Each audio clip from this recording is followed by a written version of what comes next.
this is tied to our history or origins, nothing. And it seems like if we're using like Tariq as a prime example, right? If we have American Indian and it's known for us, right? It's in law. What is the need to have foundational Black American? Why is that here? Why is African American, Black, foundational Black American here? And it's not even something that we need to use, and we already are being called African American or Black American, which you can use synonymously. That's not, tied to us historically, but we were labeled that, and it doesn't benefit us at all. And it ties us, it literally, in law, legally, Black means to identify with the racial groups of Africa. Something that FBA people don't want you to say, or probably will say it's not true. That's the reason why African people are on their ass, because you're saying you're them. You're literally saying you're them.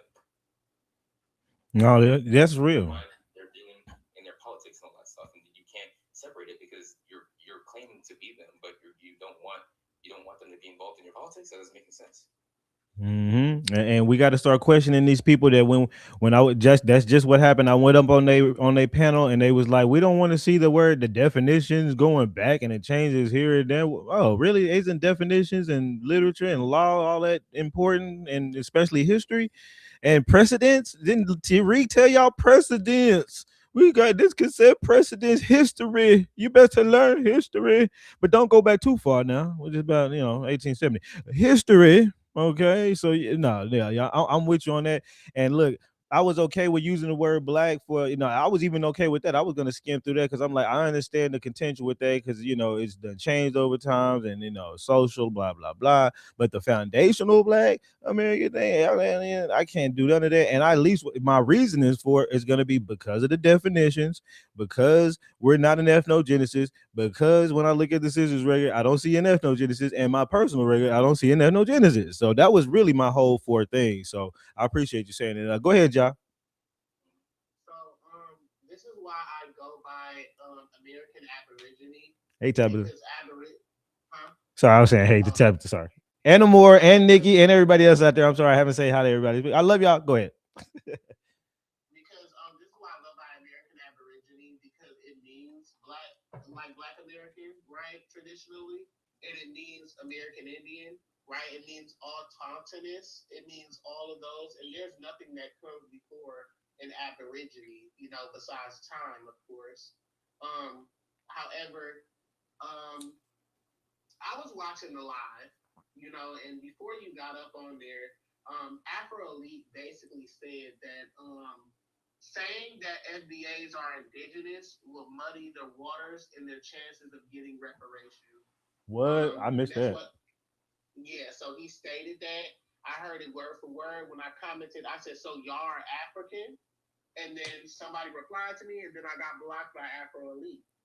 Mm. So and then someone has screenshots of his whole comment section disagreeing with him and saying, I'm from here, I'm indigenous here, but he was saying that that would muddy their chances to get reparations.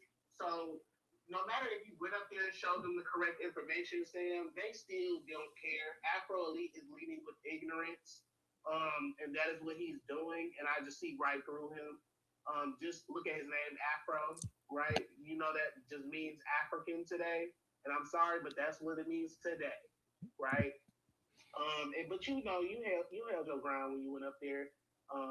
I crashed And that at the you end. know, I ain't gonna lie, I crashed that at the end, but fuck them. no, But keep I going. understand that. I was simply understandable, But hearing him say that, I was just like, okay, so FBAs are just African. Wow, but I live. No, I appreciate that, and no, that's real. I mean, and they showing it. They showing it by their actions. They showing it by the way that they think that they're looking good. But the more that I attempt to do a little something, somebody, a few, even if just two, three, or a few, will be like, "Damn, that nigga was actually showing some shit. Let me go see what the fuck he about," and start We to got to change have that shit clips of over. Afro Elite actually stepping out and doing something besides sitting down. And that little crusty ass bullshit he Yeah, been saying. I just have a question. Like, I really do, because I've scrolled on his page. I haven't seen him videos of him in courtrooms. Yeah, hey, He has. I remember when that nigga used to stutter like a motherfucker and had the slowest live stream. You guys, we FBS. I remember stuttering ass Afro Elite, nigga. You had no motherfucking followers. It took you going on Tariq's panel like a business every goddamn day. Hey, but Tariq, I'm here with Mr. Afro Elite here to tell you something and gave me some more followers. And now, yeah, everybody following his ass like he's somebody. That nigga would. He finally fixed a little stutter, and now he on this bitch doing a little song. And I ain't got a problem with people that stutter. I ain't got a problem with people that stutter. Go ahead. I'm sorry. Someone stated when they went to Afro Elite's YouTube is that he used to post videos about the Aboriginal Americans here. So I find that very weird that he's saying this, right? And even though he's bringing up this information, I feel like he just knows all this and he just doesn't care, right? And I just feel as if he is on the same wavelength as Tariq Nasheed. They're only here for a check. It's not. They're not here to actually. They're not actually here for the people. Mm-hmm. If you get what I'm saying. Yeah, and I'll land. I appreciate that. What's up, Tyron? You was asking about the dress, Scott? Yeah, can I see that Dred Scott? And also, big ups, bro. You done took out Tariq Nasheed. I did the same thing, but I did a different approach the second time because he made a meme about you, and this dude is all about making memes about people. So my second approach was I came up there asking him about like what would be strongest when taking this to court, and this dude kept trying to shut down American Indian paradigm within talking about legal means because we have probate. We have land deeds, we got records and stuff like that says that we're American Indian. Whereas you're taking this FBA stuff is not going to be taken seriously in the court of law. You're not doing any type of study, and it's not tied into any legal precedents. It's just a term and a fad that's basically you trying to reclassify people into a new term, like how Pan-Africanists want us to be sub-Saharans, and how the FBAs want us to be just foundational blacks going backwards to before Jesse Jackson changed us to African American. And that's not cutting it because we already know with practical reparations, I said the Cherokee Nation is actually offering black folks practical means of obtaining some type of compensatory restitution, like the tribal benefits, getting full citizenship and all that. And so he booted me and said that, oh, that's an uphill battle. That's too much. We just gonna fight for this FBA stuff. But anyway, congratulations, man. You held your own. And I didn't even know about this Afro Elite stuff. Because Afrocentrics in the FBA movement, a lot of these cats want to turn reparations into like what's that? Therapy. They saying all types of shit that ain't got nothing to do with cash payments and trying to say, oh, I'm an African FBA and all this other weird shit. But yeah, let's get to this Dred Scott stuff. No, you will. And you know what's so crazy is everybody will talk about the Dred Scott case, but if you come to the National Catalog record, all you have to do is to find it is type Dred Scott, right? Watch this. And it's gonna be damn near the first thing that fucking pops up. And it makes me wonder, does any of them historians ever do any kind of research? First of all, that's what I want to first thing I wonder, right? And then let me show you what the case is about. So when you go and start reading the actual case, we got actual handwritten paperwork where I ain't got to look nowhere else.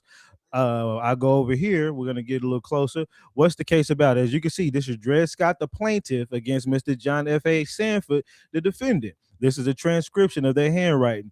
Be it remembered, therefore, that theretofore, to wit, on the second day of November in the year of our Lord 1853, came the above named plaintiff Dred Scott by the attorney and filed in the clerk's office of the Circuit of Appeals of the United States against the John defendant. Here's the plea. Dred of St. Louis in the state of Missouri and a citizen of the state of Missouri complains that John F.A. Sanford of the city of New York and a citizen of the state of New York and a pleas, notice it's two different states, and a pleas of trespass for the defendant heretofore to wit on the first day of January A.D. 1853 at St. Louis in the county or whatever. Now here's the part. Let me, since it threw all that extra in there beginning, in there, whatever. Let me say this part. So basically, Dred Scott A citizen of Missouri complains that John F.A. Sanford, with force and arms, he's complaining that John F.A. Sanford, with force and arms, assaulted the plaintiff and without law or right held him as a slave and imprisoned him in a space of 6 hours. 6 hours and more, and then and there did threaten to beat the plaintiff and to hold him in prison and restrain him of his liberty, so that by means of such threats the plaintiff was put to fear in his life and could not attend his business, and thereby lost great gains and profits. Why would a slave be trying to sue somebody for the loss of fucking business? Okay, let's keep going.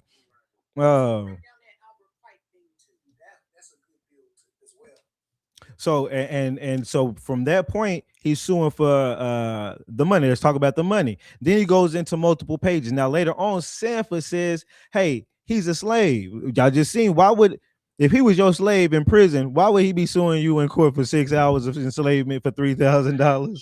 Right? So he just lied about the man, just saying some bullshit. Well, let me pull up that document real quick that showed y'all that I was trying to show them. And they wasn't gonna give a damn. And that'll be the last thing. And then, like, I love how they bring up cases and they don't actually look into it. Like, you don't know the case. Okay, I have the case right here, sir. I ain't trying to see that shit.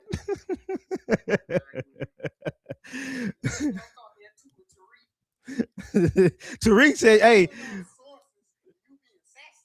yeah." And that dumb nigga, I asked that dumb motherfucker. I said, "What was your source on where you heard slaves was doing indigo?" He said, "Slave narratives." Nigga.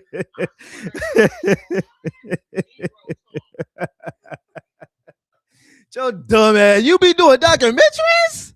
You sure? Damn, you.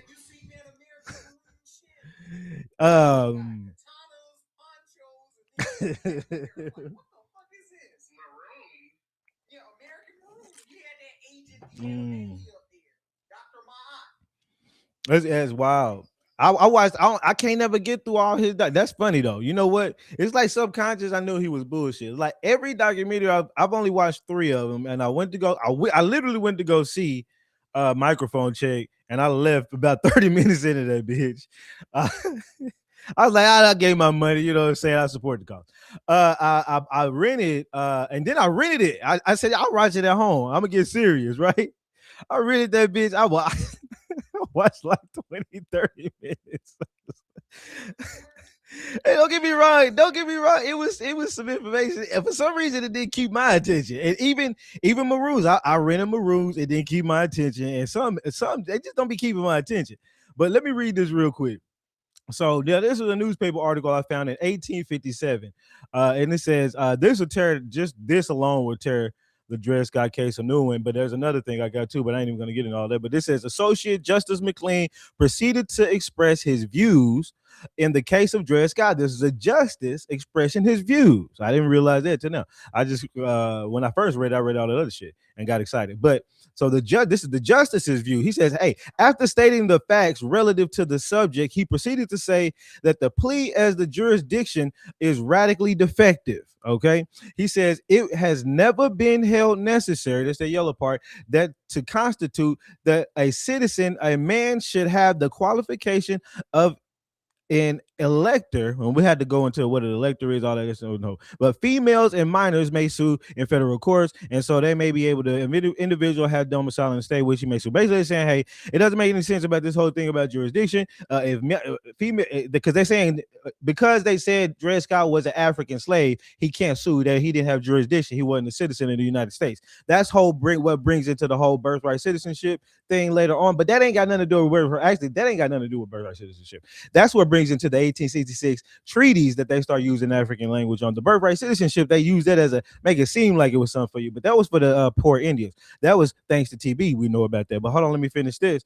So, but it says, so basically they were saying anybody pretty much at that point can sue, even women and children. So it says, hey, the most general definition of a citizen is a freeman. And yes, before they usurped it And when you go look historically, which them bitch niggas don't want to do, Afro and Lee, because they some hoes, and look at history, the real history, you'll see the definition of citizen in old law dictionary just say a free man. It's around the mid 1800s or early 1800s where they start usurping it and start adding in a free man, but also a person of a corporate, citizen of a, United States, blah blah blah, government, whatever. So they started adding that in, not usually like how they do every other term. I realized that then, but okay, let's keep going. It says the plea does not show Dred Scott to be a slave. That's from the justice himself. Now, when I said that, but when I read this before, I was just like, that's what the nigga said in the paper, but that's from a justice himself. He said the plea doesn't show him to be a slave. When I read it, I didn't see the nigga was a slave with my goddamn eyes. So I don't know what the fuck everybody else is seeing. They're not seeing nothing because they ain't reading it. It says right here, it does not follow that a man is not free whose ancestors were slaves, because there was all kind of slaves. It was all kind of slaves. Okay, just because you was a slave, an Indian slave, and we'll get to the treaties and Indians here in a second because it's right down here below. But just because you was a slave doesn't mean, or your ancestors were slaves, does not mean that you're a citizen, not a free, a free man or whatever, right? So it says, hey, it was said that colored citizens are not agreeable members of society, but that's a more matter of taste than of law. Basically, they're saying, hey, people may not like niggas, but that ain't got nothing to do with the law. Okay, so we'll keep going. Several of the states have admitted such persons to the right of suffrage and recognized them as citizens already. It says, and this has been done in the slaves as well as free states. Some they saying already in many places, a lot of these states have already been making slaves free. So I don't know, and making them citizens. So I mean, I don't know what you're talking about. See, he should be able to sue. And it says right here on the subject of citizenship, we have not been very fastidious. But this is the part right here. Under the treaty with Mexico, we have made citizens of all grades and combinations of colors. 1857. So now you got to ask, where were the Mexicans and all them that they was making citizens of during that time frame? But notice the all grades and colors of Mexicans, right? But under a treaty. But right here it says the same was done for the cases of the Louisiana and Florida. No one ever doubted, nor a court held that the inhabitants did not become citizens under the treaty. They have become citizens without being naturalized. Who are the citizens in Louisiana and Florida that became citizens without being naturalized? That would be Indians through treaties. So none of that Dred Scott has shit to do with anything. The white man lied on him. Justice Taney, I had to bring up another newspaper clipping to talk about Justice Taney and his whole bullshit ass corruption and the reason why they got that whole thing. But that is the Dred Scott case. So where does Albert Pike come in with the five civilized tribes and Thomas Jefferson? So Albert Pike was and really shit, watch this. I'll show you easily. Shit. Whoops. So you want I can show you easy newspaper documents like this right here. A reporter of St. Louis Times has recently interviewed General Albert Pike, who at the present attorney for the Choctaw Nation of Indians. He holds that the Indians of the Indian Territory have a patent for their land and have kept up their obligations and cannot be removed or disturbed, blah, blah, blah, blah, blah. So that's just one, right? But I can show you a white man who's a Mason who will also tell you that General Pike, as well as all five civilized tribe head member chiefs, were all Masons, as well as Albert Pike. And we know Albert Pike is morals and dogma Albert Pike. All three wars predicting Albert Pike, right? He's the one that went around in 1866 and authored all of the treaties for all the tribes that time. After 1865, all of a sudden, all the treaties have African language, enslaved language. You look at every treaty prior, nobody says a fuck thing about a slave. Nobody says a fuck thing about an African. Nobody says a fuck thing about a freedman or anything about a black or a Negro. It was assumed you was just an Indian, right? But when you get to 1866, after the 1857 case where they needed some case law in order to have Albert Pike be able to write something lawful under a treaty that would actually make sense with African language in it, saying that in the 1860 slave codes, when you go to the 1860 slave codes, all of a sudden after 1857 and 1860, they rewrote the slave codes. And in that, they included that if you were an African, based upon the Dred Scott case, and I could pull that up, that you are not not a citizen. And then when they classified you all as freedmen presumptively meant African slave, which caused the Seminoles not to get the $52 million settlement that was due them. They didn't know they were signing up their name under slave, even though the slave owner on that is actually the school warden, the church warden, the person over the schoolhouse, or a guardian. In many cases, for these people, it might have been a guardian that they set over some orphans, but usually still from a schoolhouse. But that's a whole nother story. But yeah, choose your destiny. Hey, peace, family. I ain't want to hold you. You know what I'm saying? I kind of had a different topic on some personal comment. If you provide services, I was going to ask about, you know what I'm saying, your retainer and your lead time. Do I deal you about that? You got an email from. What kind of services?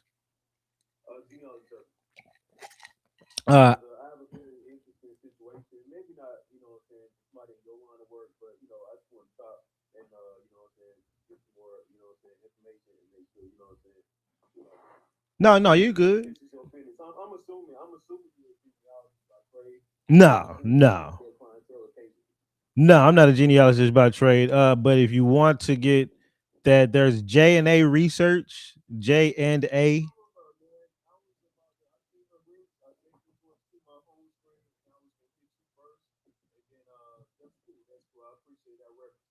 Yeah, and also you got Meta on here. Meta she's on here. You got Darvid, Osiris. You got quite a few people to do it out here.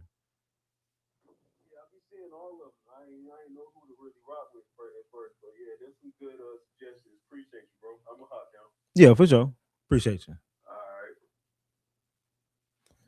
right. But yeah, so the Albert Pike thing, you know what I'm saying? Corruption.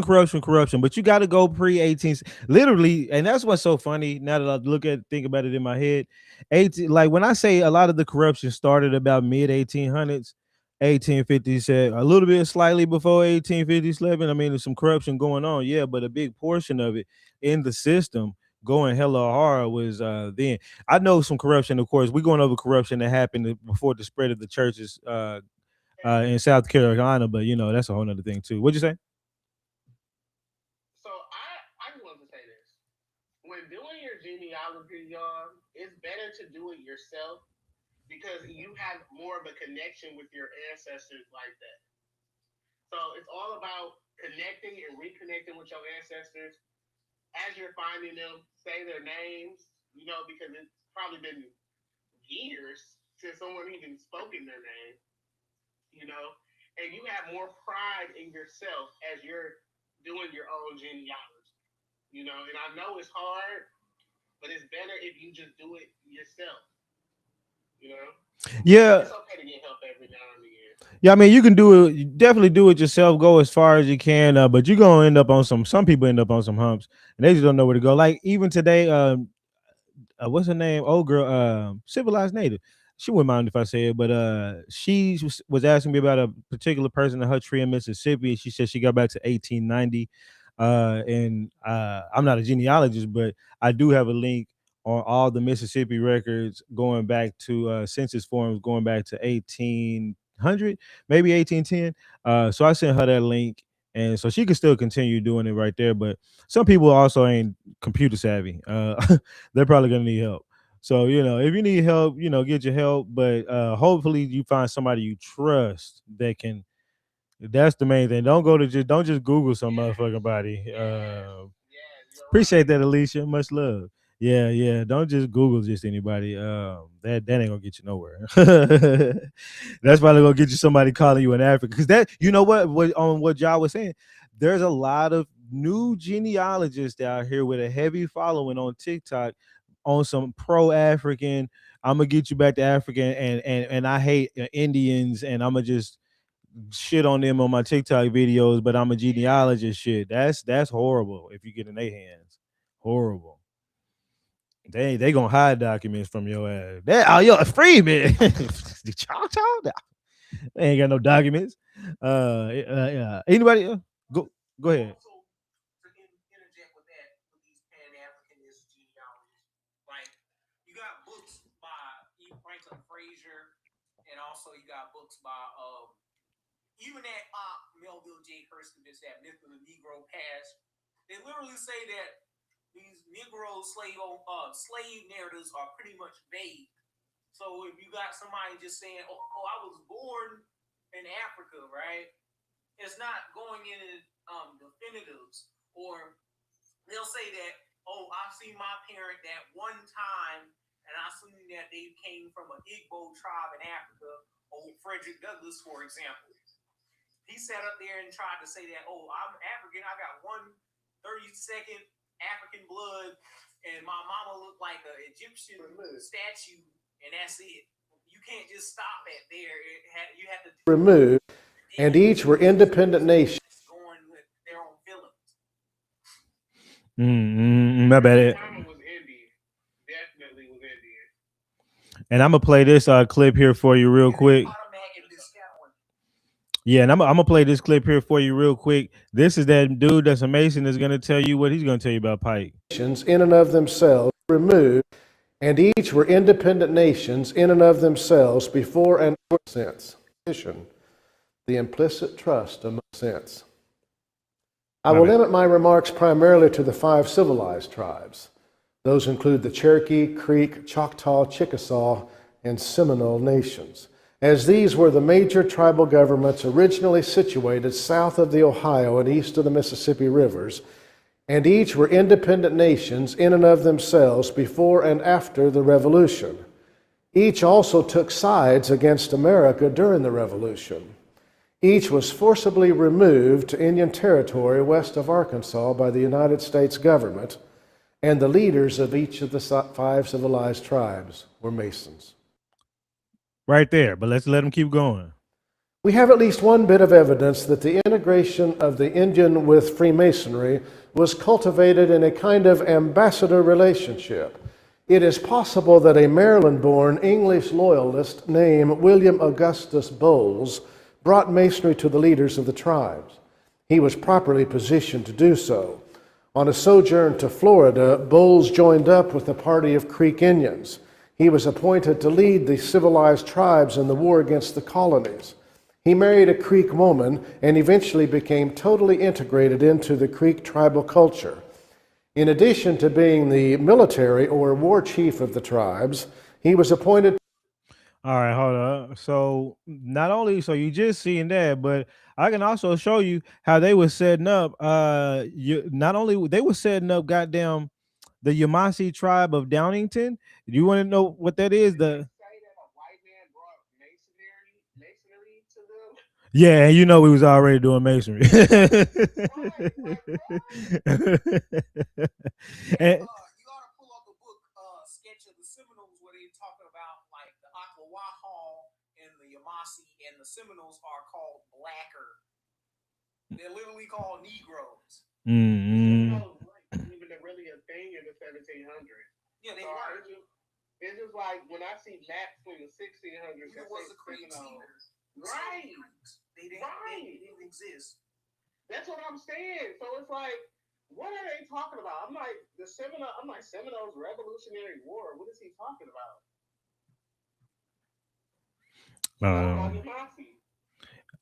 All right, and TB, you good over there? Yeah, I'm good. But hey, look, let me tell y'all something. See, what it is y'all gotta understand the rise of the Yamasee. You know what I'm saying? See, the Yamasee are really from the Yucatan. They Chicha-Itzicans. You know what I'm saying? See, the real. No, it ain't. Listen to me, bro. I done had plenty of conversations with Chief. I got Yamasee answers. I'm really from the Savannah River. I live on it right now. Like I got Uchi, Kioki. Yeah, I'm Uchi. I'm Uche. Oh, you Uche? Yeah. Okay, then okay. It's the other way around because our ancestors' mounds are older than the Mayans' mounds. So the Mayans came from us. You gotta think about it. The Uchis are the oldest on this river, bro. Yeah, we're the oldest basically in this continent. Yeah. Yeah, right. So when I did the linguistics of the Itsamaya Appalachian Indians, they were the Yamasee, bro. And then you have a few tribes in Alabama. Because when you think about the Guale and Uchi history of the Kioki Indians, none of them had ties with the Yamasee. All these were different Indians who signed different treaties amongst different things. Like the Kiokees signed the Treaty of Augusta, and Yuchi Indians signed that. Nobody was Muskogee. Yeah, that was, that's just a classification to put all of us together. All the Indians they Right. labeled as Creek, pretty much. But really, it's the other way around. The Yamasi doesn't come from there. Like, it's more of like, Well, okay, so like well, they thousands of, went there. it's more built like that thousands shit. of years ago, and I'm gonna just run it down real quick. It's like thousands of years ago, people migrated to the Yucatan, but they came from our mound building culture we already had up here in the southeast. So when the American Indian slave trade, happened, we were pulled back from the Yucatan and shipped right back up to Florida, the southeast. So that's pretty much what happened. Cuba, all that. Yeah, I definitely know that because I teach it all the time. But you know, we got we got the Upapi, and we got the Tao, we got the Selassie, Telasi. You know what I'm saying? And you got the Kofa the Tikwe, and my people from Capachiqua. You know what I'm saying? So Southwest down there in Albany and shit. And it's like when we start really looking at a lot of the linguistics, when the Yamasee was dealing with the Spanish, by the time 1597, 96 came, the Yamasee was taking them folks up through there. You know what I'm saying? But the Yamasee were from some of the first Indians to convert to Christianity in America. Also, Is this TV? Mm. yeah. CB, follow me back. I followed you. Oh my God. But yeah, so it's like, damn, we get caught up a lot of times in some things just being Yamasee. See, Yamasee became the Confederation after people hadn't already converted out of their tribes and couldn't go back. So a lot of people had to become Yamasee. You know what I'm saying? Like, that's how a lot of the Choctaws got Yuchi blood in them. Because a lot of the Uchis had to become Choctaws by going west into the farther west towards Mississippi during the Oconee War. The Uche were pretty much in every tribe though. Like we were like their spiritual leaders. Like when it came to that, the Uche, Escamaku, Orista, a lot of the Kusabos and the Kusos, a lot of y'all came down from the Carolinas and became the chiefs of the tribes going back towards Mississippi. If nobody don't know that, then you know what I'm saying? They don't know how the Savannah River got its name. You know what I'm saying? So my people came from the Ogeechee. So that's what I'm saying. So that y'all will be either Guale or Arista, Escamaku. Some of y'all are just straight up Kusabo. None of y'all were Escamaku. None of y'all. No, my people are Uche. Ogeechee is the river Uches. Oh, so y'all from out of Georgia, not Carolina? Yeah. Mm-hmm. Oh, okay. The Uches was almost on every river. That's who was pretty much the majority of the people that lived along the rivers. Right. So I'm from the Savannah River, so I when I be telling people like, bro, I come from a mixed amalgamation of people from out of Barnwell, from out of Charleston, people from out of Bryce Creek, off the Uche. You know what I'm saying? Some of my people come off the island, and then my people from Cherokee Pond, Edgeville, and that used to be an old Recahawken town. And a lot of people don't know about the Recahawken Indians. You know what I'm saying? These people got classified as Cherokees, which the Recahawkens are from an old Maya town. Then I got a few Chol ancestors as well, and they were Attawat people, but they lived inland. They didn't live on the island. Oh, they were in Florida? No. They were in South Carolina, bro. Oh, yeah. See, I already knew that the Arawak were already up there. Like, I already knew that. They lived on almost every island. But people don't know who the Chol people are because they got, this is the type of shit they got raised. Anybody that had a linguistics back to the islands got ripped out of history. You know what I'm saying? Or if you turned away from your old ways, like your old Chessie, because a lot of people that were Chessie ended up with regular government names. You know what I'm saying? And it was like, hold on, we know he a Uchi chief, but he got a full government name because these were some of the first people that was getting enslaved out there. See, I don't say Uchi because Uchi sounds like you were a colonizer. They couldn't pronounce Uche. But then when you look at our languages, when you look at our languages, like, the U was always pronounced U. Like, it was never pronounced U. So when I spoke to quote unquote Yuchi person from Oklahoma, I told her that she sounds like a colonizer pronouncing it like that. Because she is colonizer. Exactly. And she said, "Well, it's pronounced Yuchi." I'm like, "No, in our language, is not the U is U. Like, what are you talking about? You know?" So I'm a big language person. I love the languages, like Hichiti, Tokali, Asiti. So like, I try to really dive deep into my ancestry and my people. Yeah, Tentamo. Have y'all heard that? But I speak mine more the it's a Maya way. I'm not gonna lie about it. Like I like I love how y'all got your language. the Chi Seminole way of talking, but I like the it's a Maya way of saying. The Seminoles speak Gullah.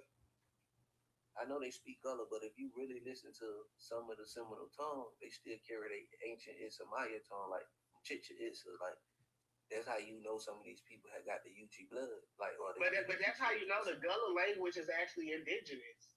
Because of the Seminoles. Matter of fact, like think about the Oconees and the Ocutes, right? They kind of had their own language, and nobody could ever figure it.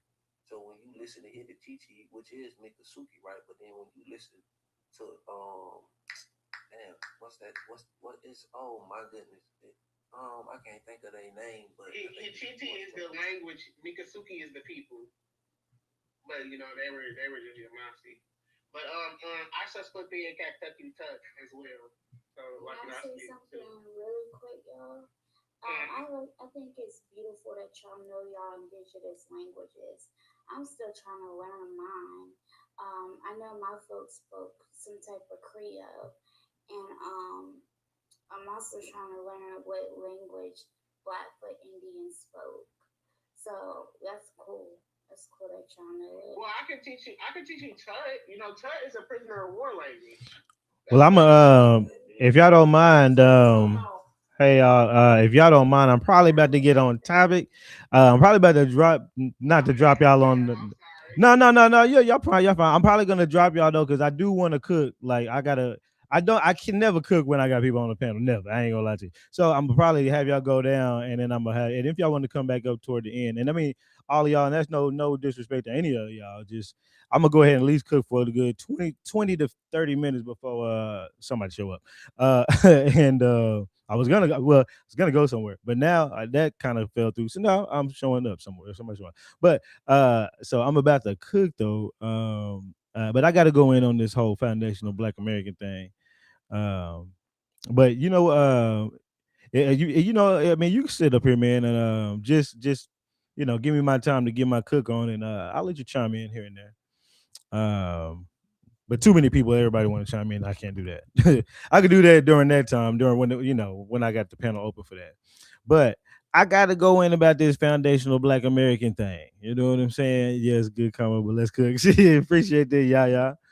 Because that's what my people love. So I love the conversation. Don't get me wrong, but I got to give them what they came for. And we got to get into this foundational Black American shit because because um because that's what I went up there for. And one we just got to get into the interaction, because that's two interactions in which I went up, presented information, had sources, and I was rejected and ridiculed and denigrated, right? What ridiculed is the laughing, the jugging, that is the denigration is the name calling. Even BX got her dumb ass on there. These motherfuckers, this and that. Y'all mad at me showing the info? Like literally, you have. Let me first say this. Don't get on the motherfucking internet every day with a prompt that prompts people for a debate if you don't want a debate.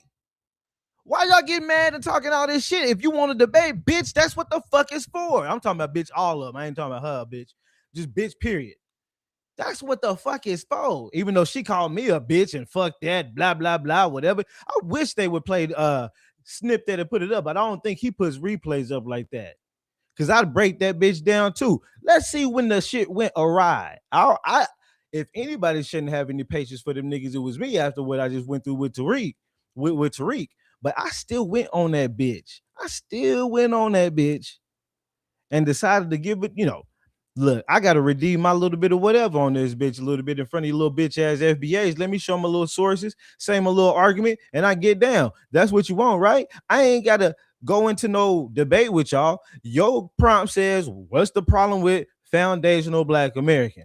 So, do you want me to tell you how I feel about it? I just feel like it don't make me feel good. I don't give a fuck about my feelings. Let's look at some things on the screen. Let's pick. I mean, I literally, as I saw that the prompt was up, that's how organized I am. As I looked at this, within about 10 minutes, I organized a list of sources under a folder that I already had just for this purpose. Not, I didn't already have these just for this purpose, but I've already had these sources, but I put them together. Now, one thing that was new that I found was this, the autochthon. Now, that should have made anybody question something, because again, it was like, where does Tariq learn? My mouth is dry. Where does Tariq learn the word ethnogenesis? And if he doesn't learn it from one of the dudes that writes the book, and I find it very funny. They say it ain't after him, that a dude named Eugene, like eugenics, but even though they say it ain't after him, it's about somebody else. I still find it funny that he wrote the book about ethnogenesis. And then when you look at it, let me go actually put up the book, because these are screenshots, because I want to show you. I was like, I remember back in the day when I did a video on this goddamn book, and I was like, yeah, I forgot that the book had in the table of contents. So you pull it up, you open it up, and you like, okay, creating an ethnicity, ethnogenesis, Eugene. Okay, what's this? And the process of creating an ethnicity. So I said, okay, so let's borrow it. Hold on, let me click the little borrow. So I was like, let me see what's inside this damn thing real quick.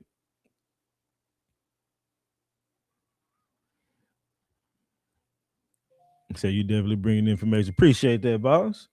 About what time tomorrow? 8 a.m. for Thursday. All right. Yes, that's correct for Thursday, comma, for those 3 vehicles, period, 8 o'clock. Okay. So creating an ethnicity, the process of an ethnogenesis, right? When you go to the goddamn table of contents, are they talking about Africans or people getting together, or 3 ethnicities jumbling all up and shit and doing the fucking hokey pokey? No, they're talking about Indians all of a sudden. Next one, the Hurons of Quebec.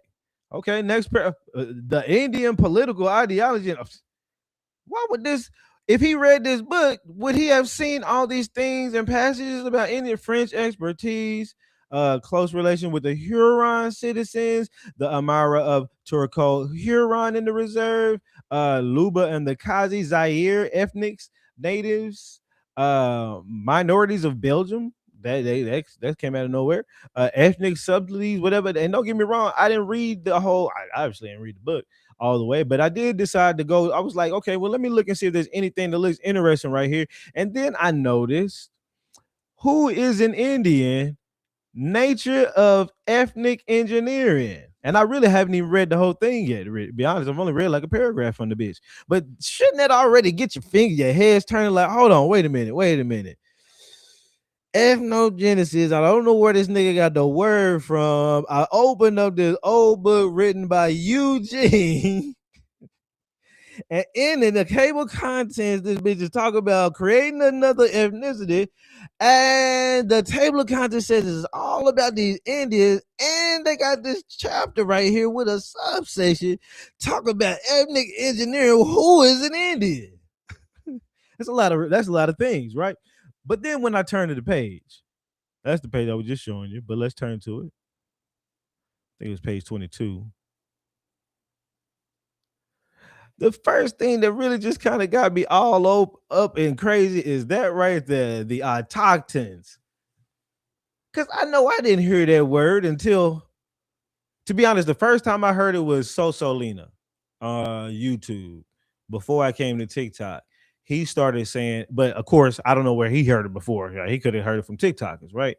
I'm just saying the first place I had heard it was Lena on TikTok on YouTube before I came to TikTok some time ago. So I just know that it's just not a word that's just strewn about everywhere. Now, the Indian community, we kind of grabbed it, you know what I'm saying? But it wasn't like that. And all I'm saying is for it to be there in the ethnogenesis book, we really need to read this damn chapter to see what the fuck it's talking about. But I'm gonna have to get to that. We might do that on another day. But the reason why I brought up ethnogenesis was to show two things. One, why does he even use this word? And can he show us what source he got it from and how he's using it in that source, as per that source, in the fashion of what that source says. Like, let's say, what I'm saying is, if this book says all these other stuff, all this other shit, maybe he has an ethnogenesis book I don't know about that says something about some three races mixing together and having fun and having mixed babies all over the place. But did you see any other races other than Belgium and French mentioned in that motherfucking table of contents? Do you think if I dig deeper in this right here, ethnic engineering, do you think if I dig in here, they're gonna talk about an African and a European mixing in that bitch? No, I'm not gonna see that. I'm surprised what I will see. I do need to read through this bitch. I did read up until about that first paragraph. I haven't read this page, but it's not that long. But I do need to read even the rest, like the historical development of the Indian status, ethnic definitions as a tool. You want to say something real quick? No, I ain't need to do that, bro. Oh, okay. No, you good. So that should make you think. Off top, that should make you think about the man in general, and then just thinking about the Indians in general, like how much more research they are that they even know these terms and are using them correctly to define themselves. And I can't say much. Tariq is using the correct terms to define you in a way. He's using the term to get rid of your ethnicity. He's figured out a way to create a new ethnicity out of your ass, out of y'all bitches. And I was one of those bitches too at one point, listening to the FBA. It took me a long time. I finally changed my Twitter name one day. I'm like, all right, FBA Sam or Sam FBA okay or something like that. It used to be. That was like the only little something I ever did toward. I think I had it in my little top headline or whatever on Twitter.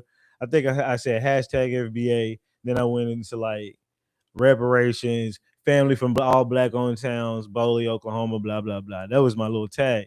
Of course that's gone now. It's replaced by all kind of amazing genealogical facts, like who I am for real. And I can, there's nothing wrong with admitting that. So we know for a fact that we don't want the ethnogenesis. And then of course I had brought up the whole foundational. I said, y'all keep literally before I got on that bitch. But I mean, before I talked, I was on the panel. Literally before I talked, two people prior to me was just going on and on infantically about how they love the word foundation. The word foundational means we are the best. We started the things. Everything came from us. We're the rock. We're the solid. Okay, we're the concrete. We're the floor. We're the what's they say? We the motherfucking found well, not the foundation, but the whatever, the ground, the dirt, the land, all this preacher words. That's what the preacher do to you. He preaches to you. He don't tell you what it really means. Yes, the Lord, your God, your Savior. He honor him, loving, caring. Wait a minute. That word Lord. When did I start using that word Lord over Yahweh? The word Lord, your Savior. Okay, it means God, your player. Okay, that's the same thing.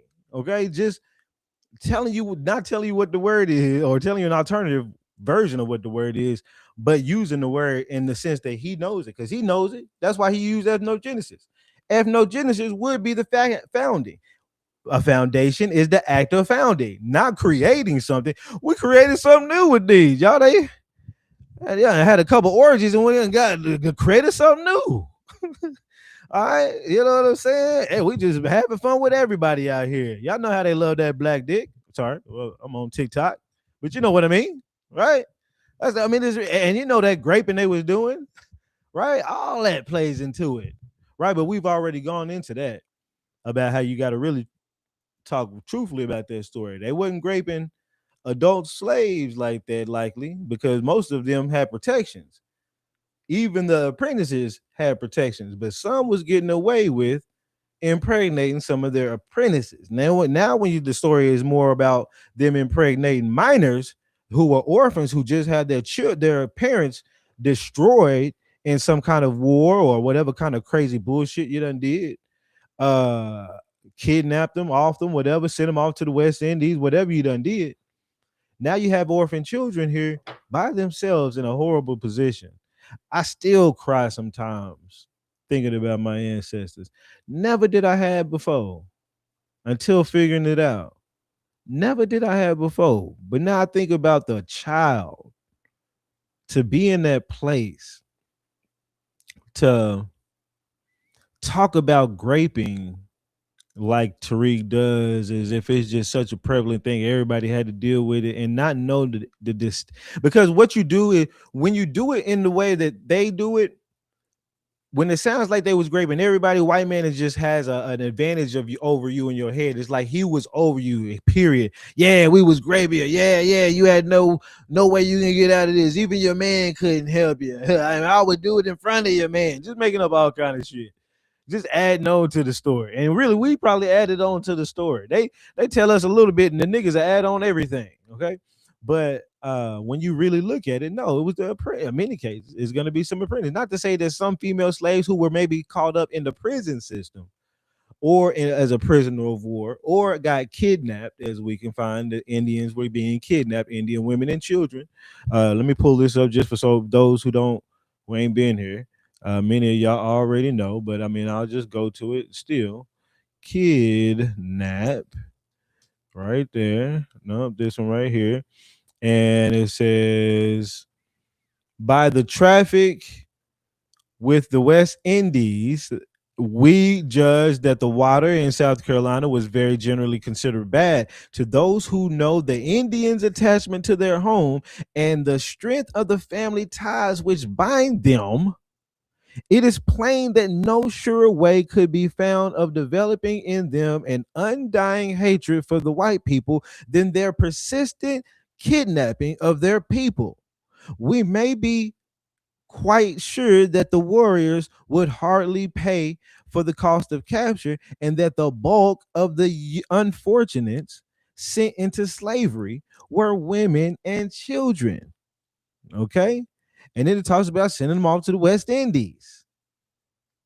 So then you start thinking about, then we get into the whole apprenticeship. That's one thing. That's the kidnapping. Then we get into the whole church wardens apprenticeship thing. I ain't gonna get into that because I want to stick on the foundational Black American thing. But once you find out that a lot of the apprentices that were forced into these apprenticeships, somewhat forced, is voluntary in a sense, but not really. It's forced via law in a sense. But I ain't gonna get into all that.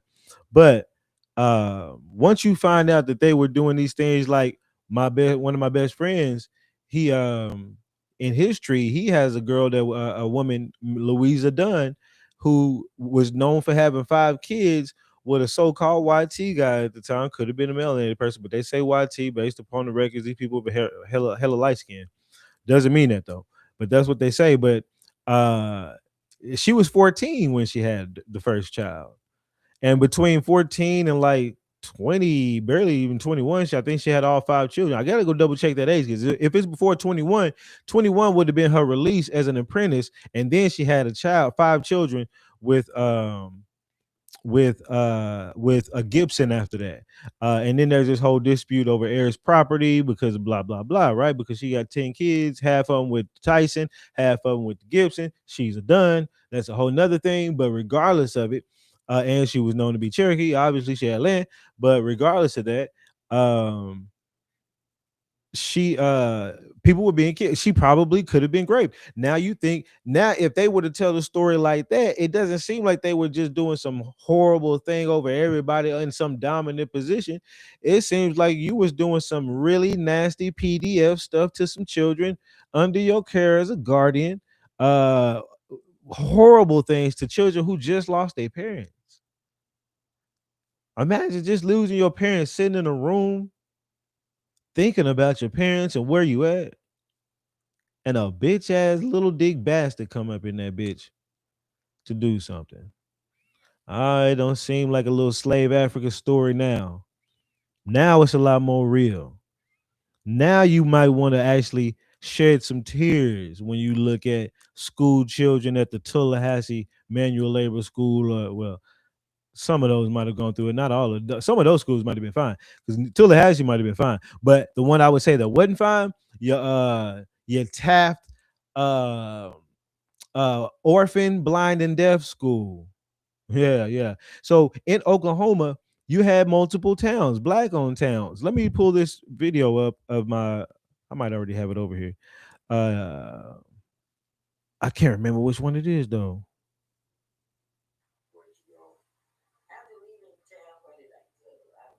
Um I don't want to put it up because it's gonna take forever. But I got a video of my a cousin of mine, Clara Lupa, famous, whatever. She worked at the orphan blind and deaf school in Taft and talk about how run down, pretty much deplorable the conditions were. She was like, they didn't care about them kids like that. Those were prime pickings, especially with Catholics.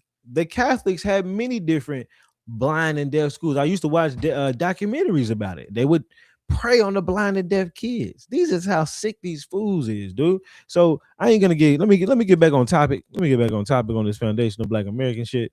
But that's why I don't even really like to deal with people and their bullshit ass talking points.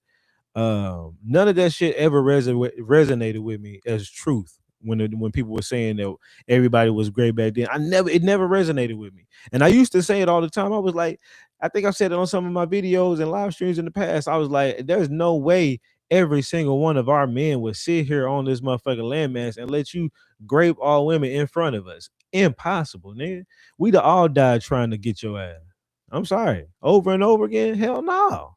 They wouldn't have had the balls. People tripping. Okay. So Hey, boy, what's up, boss? I found that clip. I found that video clip of him calling all women whores, boy. Let's play it if you want, if you got Play it. that Jane earlier. I got it somewhere in one of these phones, but boy, that Jane cracked me up because I guess he thought it got deleted from our buddy podcast. But one dude was recording a podcast the whole time.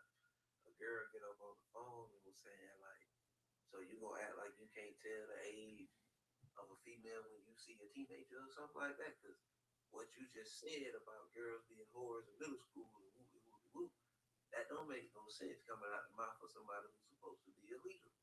Like you just said all women are whores, mainly by the time they 14 in middle school, bro, before they even get to the pimp. So, Mm. the type of time home really be on. He disrespect all women like, bro. So when he came with my panel, I asked him, bro, where you get the name Tyreek from? He said, your mama. Like, all right, bro. So I see you one of them because you from a distance.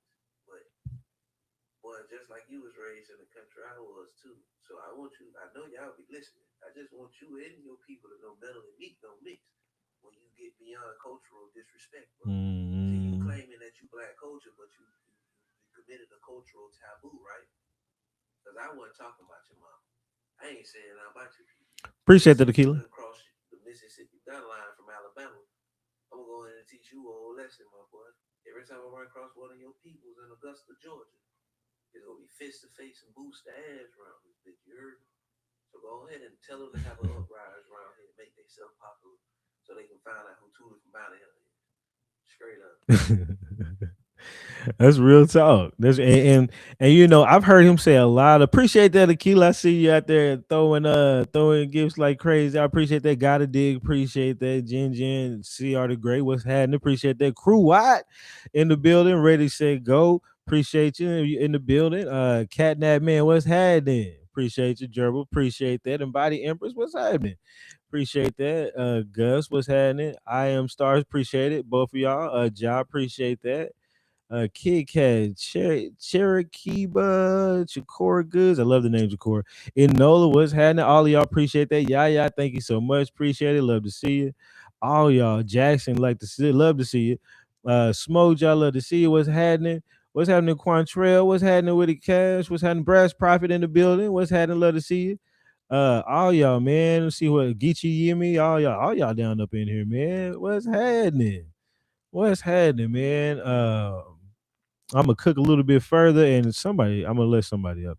Um, so I got to get to this foundational. So foundation means the act of founding. That's what I said, right? So I said just like somebody founded something. He tried to twist it. You trying to say you a founder of a company? I said founder and foundation are different. You want me to pull it up? You're like, oh, aren't those different words? You don't want to check that, right? Okay, let's look at founder real quick because I didn't check that. He could have had a got you moment, right?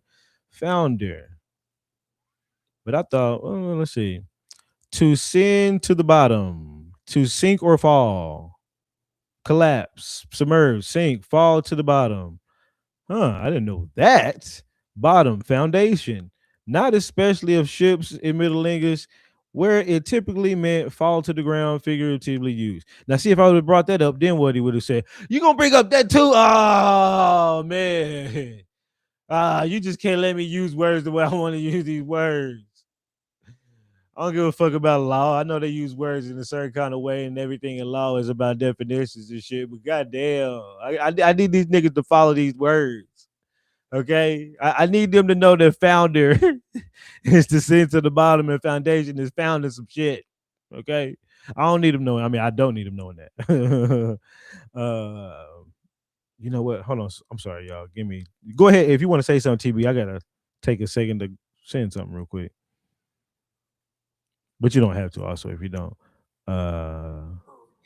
So with the hypocrisy that those folks bestowed on their panel or in their spaces, bro, like the highly chance of y'all getting disrespected everywhere y'all go now is at a um very, very extensive high.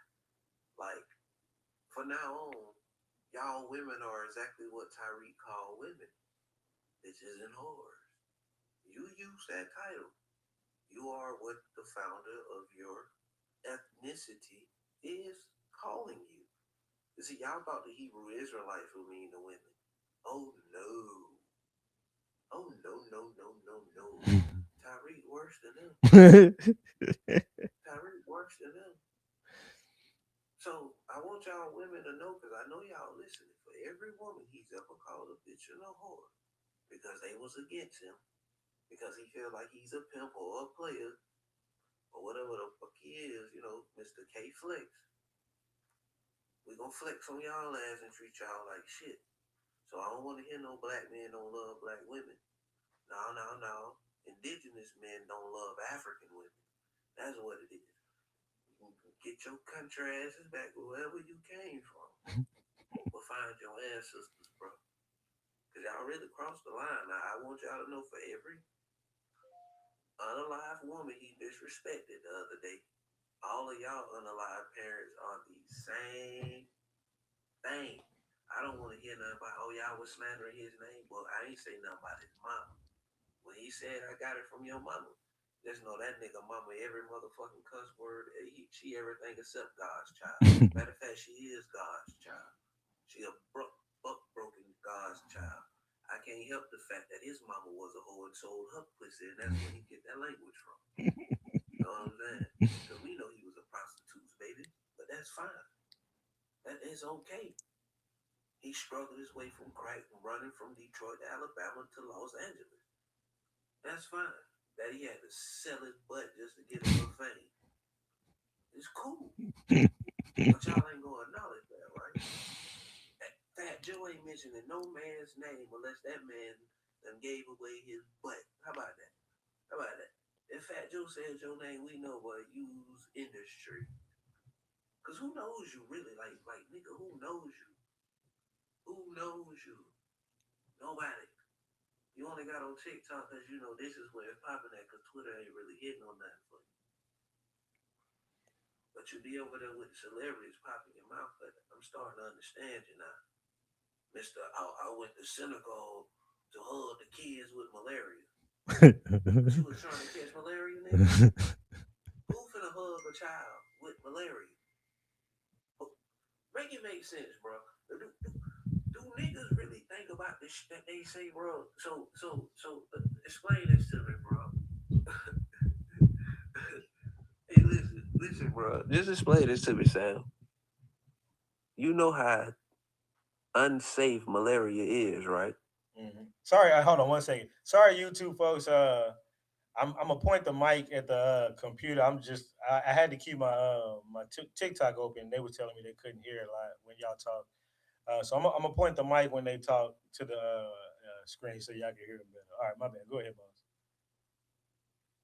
But yeah, like people gotta really start thinking. This man said he went to Senegal to eat jollof rice and meet children with malaria. Malaria. That's what he said. You wanted to hug. You want to hug kids with malaria. Malaria. Hey, listen. Out of all them diseases over there, you pick malaria to go hug a nigga with. Listen, a motherfucker can breathe the wrong way on you, you catch malaria, and you wanted to go give a child with malaria a hug. Like, bro, listen, bro, find you something else safe to do, bro, besides a lot of people, bro. You went to Africa because you been on African time. You done been to Africa more times than probably you done been anywhere else in the world, bro. Yeah, that's real. And it's in your history of you constantly going back to Africa. At one point, you told people your daddy was from Zimbabwe. But somehow, some way, that got erased off the internet too. See, you got a good thing of removing things that you done said, right? Because before you was FBA, you was ADOS, African Descent of Slaves, and you was telling people your father was from Zimbabwe. That was the old Tyreek. Oh, my daddy from Zimbabwe. But somehow, some way, now your daddy ain't from Zimbabwe and you was born in Detroit. That's cool. You was born in Detroit. We'll accept that, Tyreek Nasheed.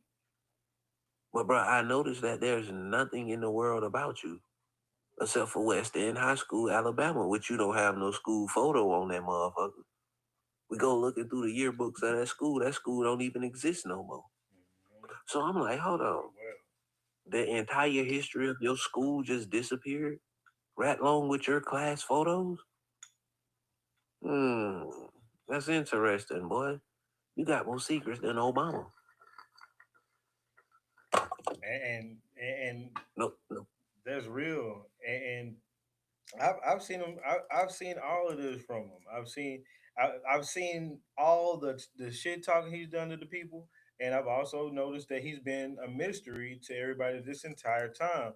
And you feel like you know the man some since you've been watching him forever. You feel like he. It's almost like you feel like he ain't got to explain himself. He must be talking the truth, right? He's so honest to a degree.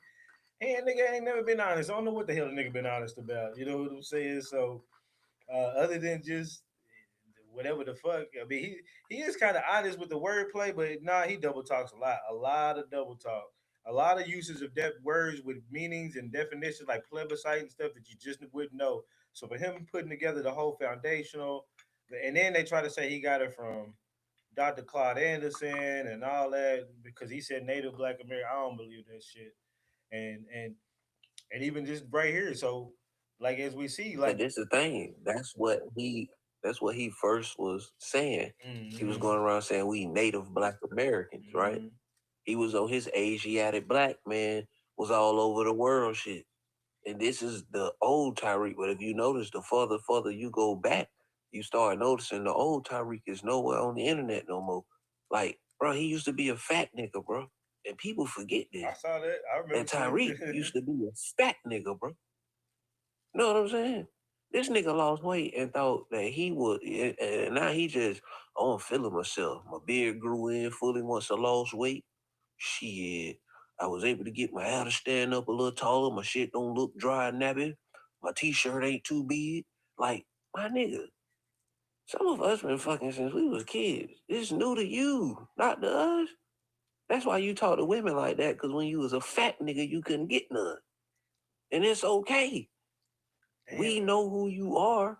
We just don't know who the fuck you are. And you know, we know you were lame. And we know you used to be a big, tall fella that didn't get no love. And peep this. you know how people be trying to tie him to the JEWs, right? And there's one thing I never thought about, which is where he got his initial money from. He said he got his first deal on a book randomly about Mackin through Simon and Schuster. Who gave him his money first to even have seed money to do a nice documentary? Mm. Schuster, a Jewish name? I just thought about that now. No wonder everybody keeps trying to tie him to it, and his mom too. His girl's mom too. Cause bro, it's a picture of a dude, right? And people keep saying his real name Marcus Sanders, but then they keep trying to tie him to a pew pew in Detroit with some dudes he was supposed to be doing some little goddamn let me see, product trading with from Alabama to Detroit. You know what I'm saying? In some kind of case. But that's some old iffy shit, right? But what I did realize was every time you go to look up the name Tyreek Nasheed, somebody with the last name Sanders is always tied to him, but it's a dude who used to play baseball back in the G, right? And he was a person who he was like one of the first major home run hitters that was a colored person or some. I can't really explain it right now because I ain't looking at it. But as I kept researching, bro, I kept noticing like, boy, they keep pulling up this Sanders last name for a reason, bro. Right. And so I asked myself, I said, why every time the Sanders last name come up, it's either to something tragical that done happened, or one of you niggas is sitting somewhere taking a picture with a Jew. And And it's tied to you. and they keep trying to say that his girl's mom might be that. And now when you think about it, how does a random black guy get a $300,000? I think he said something around there book deal from Simon and Schuster to write a book about pimping without unless they got a good reference, right? Go I'm ahead. sorry, bro, that book, I don't know where that book made it, but I've never heard of it until I just read about it looking this nigga up. You know what I'm saying? So it didn't get published very well if it didn't spread throughout the South, right? So what I started to understand was like this nigga really done erased his whole entire past. And when people put out public photos of him, he makes sure that their accounts and all get took out, bro. Because one of the ladies literally was saying that she was like, well, this is a photo I should share with him in high school. You had to roll the sun with these niggas. Alright.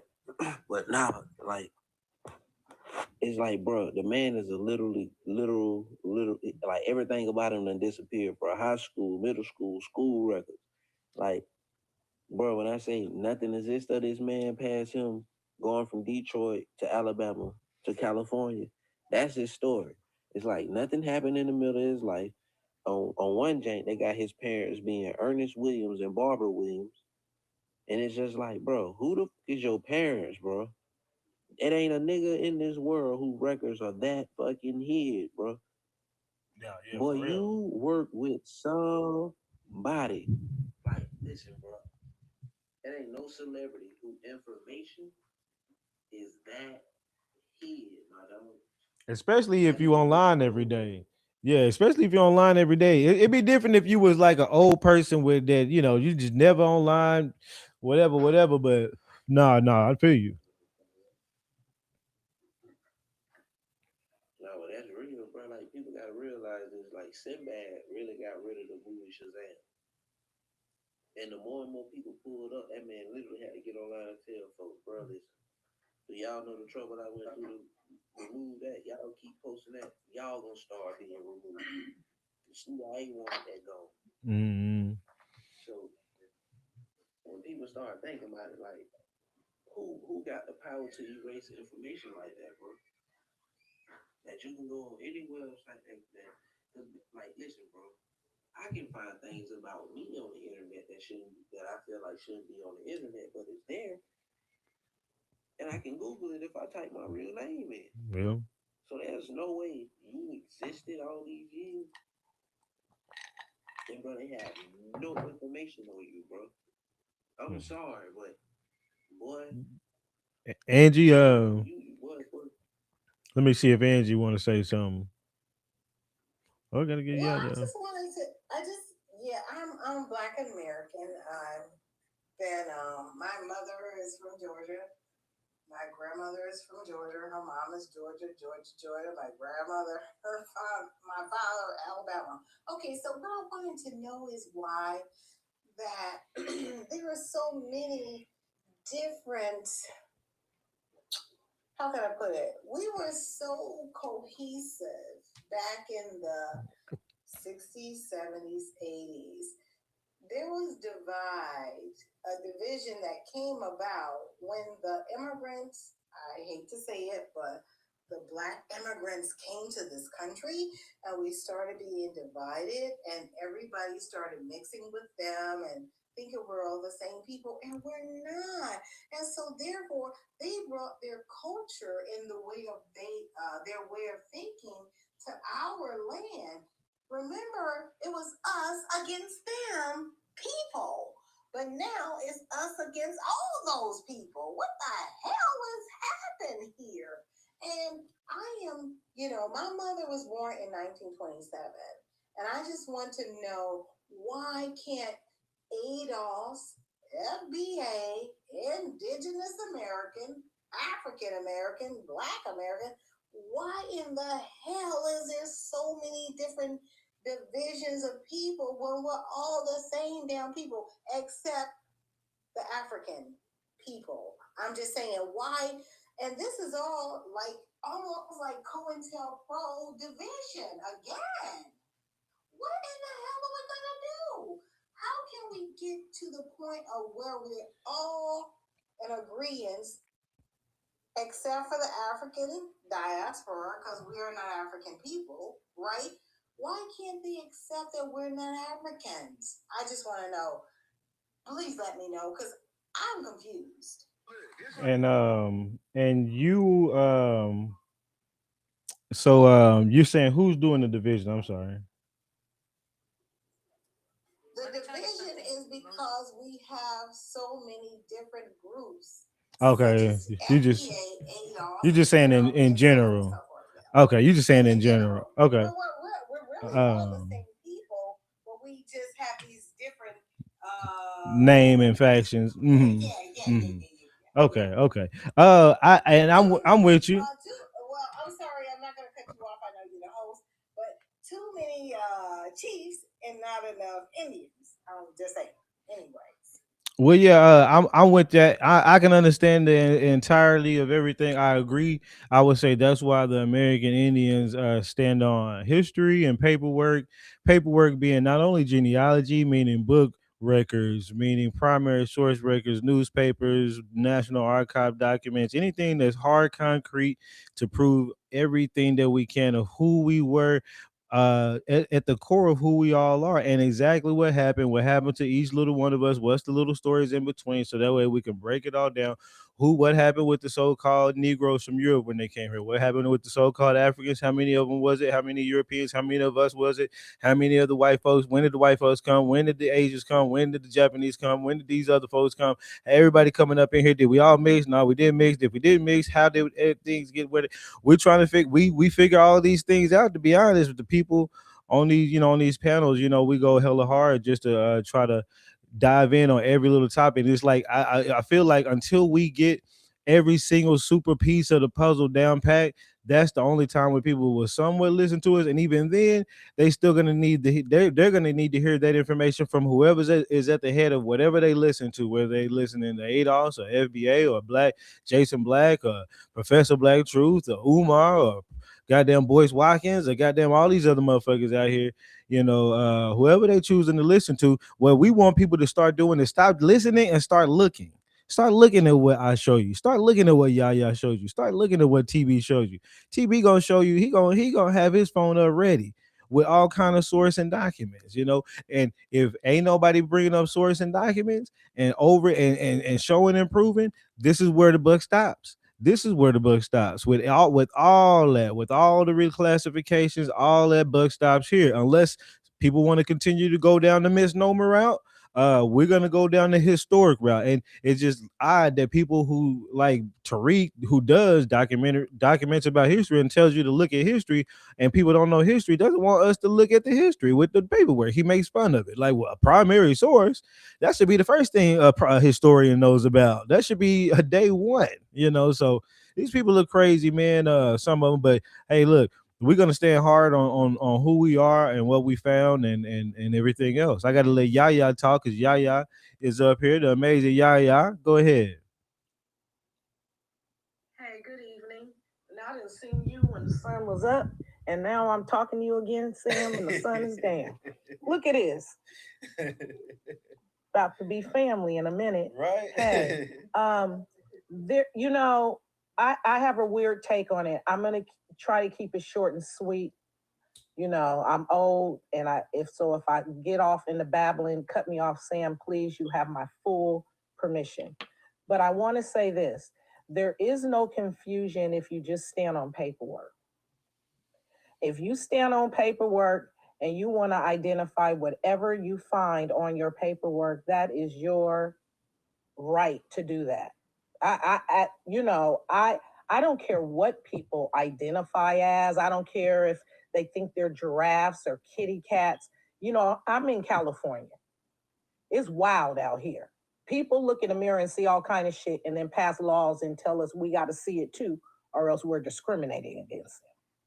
So, but I also grew up in the 1960s and 70s.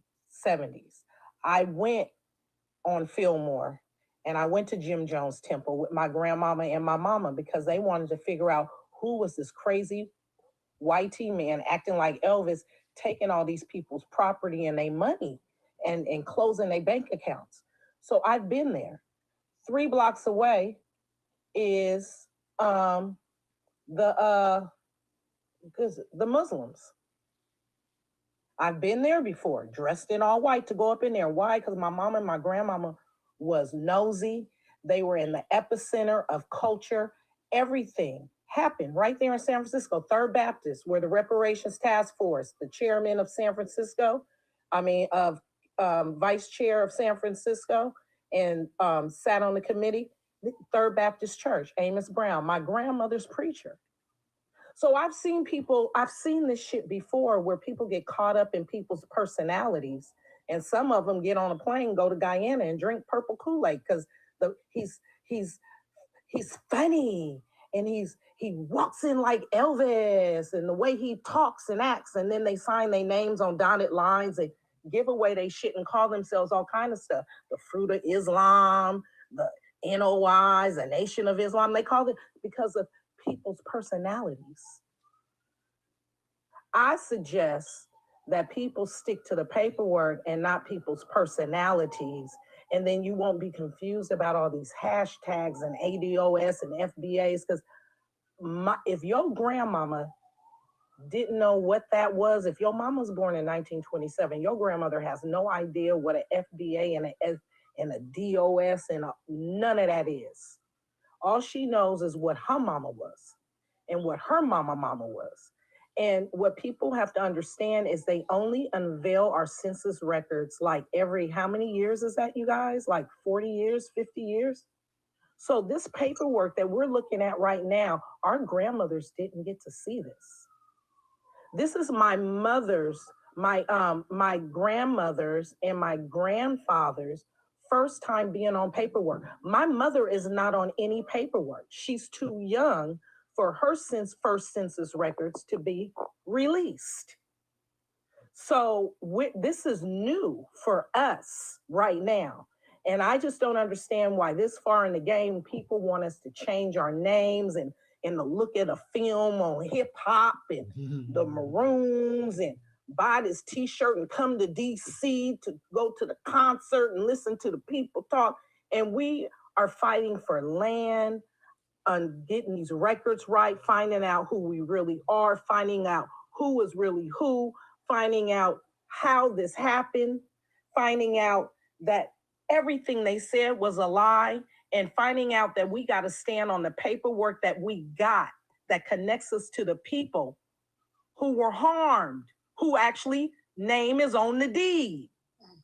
Yeah. Why would I change my name to something else and they called this bitch black or a Negro or a mulatto? Why wouldn't I fool with, or an Indian? Why wouldn't I fool with anything outside of that until I get my stuff back? And why are you people so convinced that I need to change my clothes in the middle of a war? Well, I said these exact points, but you cut me off. Not you, but the host, and I'm probably going to drop after this. But I was not able to, be told the same things. He let you go on and on and on. And I was not able to do the same thing.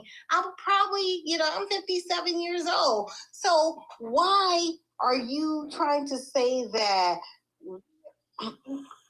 You know what? I'll just drop, because the host, I said the same exact thing and you cut me off very short. So I probably won't follow. I don't think you said what Yaya said. I don't think you. And in fact, you can watch this back on YouTube and see that you didn't say what Yaya said. My grandmother was born in 1879. My mother, 1927. I get what she's saying. Yeah, but you said you don't see why. Where's all the division, and we all can get along, and where's all the division? I don't see where you took a contention with what I said, or whatever you said. I don't see where you took. I don't see where you took. Shit, I'll disconnect you. I don't see where you took contention with what I said, because I don't have a problem with. I don't know what she took contention with what I said. I said we're standing on paperwork. We're standing on what we find. We're standing on, we're calling ourselves what we find in our paperwork and what we showing is history. And the buck stops here. And I don't even know what she got upset for, to be honest. And she damn sure didn't say what Yaya was saying. I mean, she said her mom was whatever, and she just started going on about how she doesn't understand why $8, this and that. And I told her I agree with that. Yeah, that's why I said the buck stops here. I'm starting to remember. I agree with you, man. That's why I said the buck stops here at history, at real documents, at hard evidence. This is where the buck stops. Yaya got on here and said she's standing on her what? Paperwork, hard evidence. We was black, Negro, mulatto, anything outside of that, trying to attach in there foundational black American, trying to grab one of these things. He could have said foundational mulatto American, Negro, something with it. You trying to grab one of our classifications and bring it into your foundation of something new. You're trying to found it via our already made classification that's already been misnomered enough times. So we're going to stand on the last one, and that's the last one. And from that point, this point forward, we are known as these, and not freedmen. That's only on paperwork for tricks. As Negro on your birth certificate, black on your birth certificate, colored on your birth certificate, Indian on your birth certificates, on your census records, or any official documents of the source. Just like African American ain't on our shit.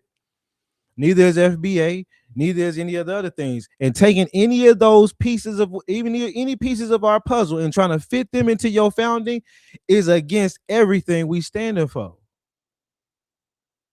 Or am I wrong or right on that, Yaya? Is that kind of what you're saying? That's exactly right. And I take it even a step further. I want to know why. And why now? Mm-hmm. You not just gonna tell me you accidentally opened up my door, honey. How? Let's go to your house where you live. How was that an accident? The timing. And this is old shit, and it's always been sabotage. It's always been sabotage about anyone with information or anyone grassroots. Period. Who's paying you, sir? And why? Because you do the same shit over and over again. So you ain't been doxxed yet, I take it, Samuel. I ain't hard, but I'm so public, I wouldn't even give a damn out of it. So, but yeah, I don't, not that I know of. But my name is my real name on here. I ain't even gonna lie. So, the highly Kahil part ain't, but But yeah,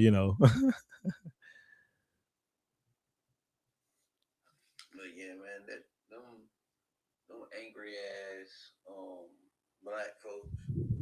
I don't know what to really say about them at, a particular point, because all y'all keep digging up these Indian ancestors.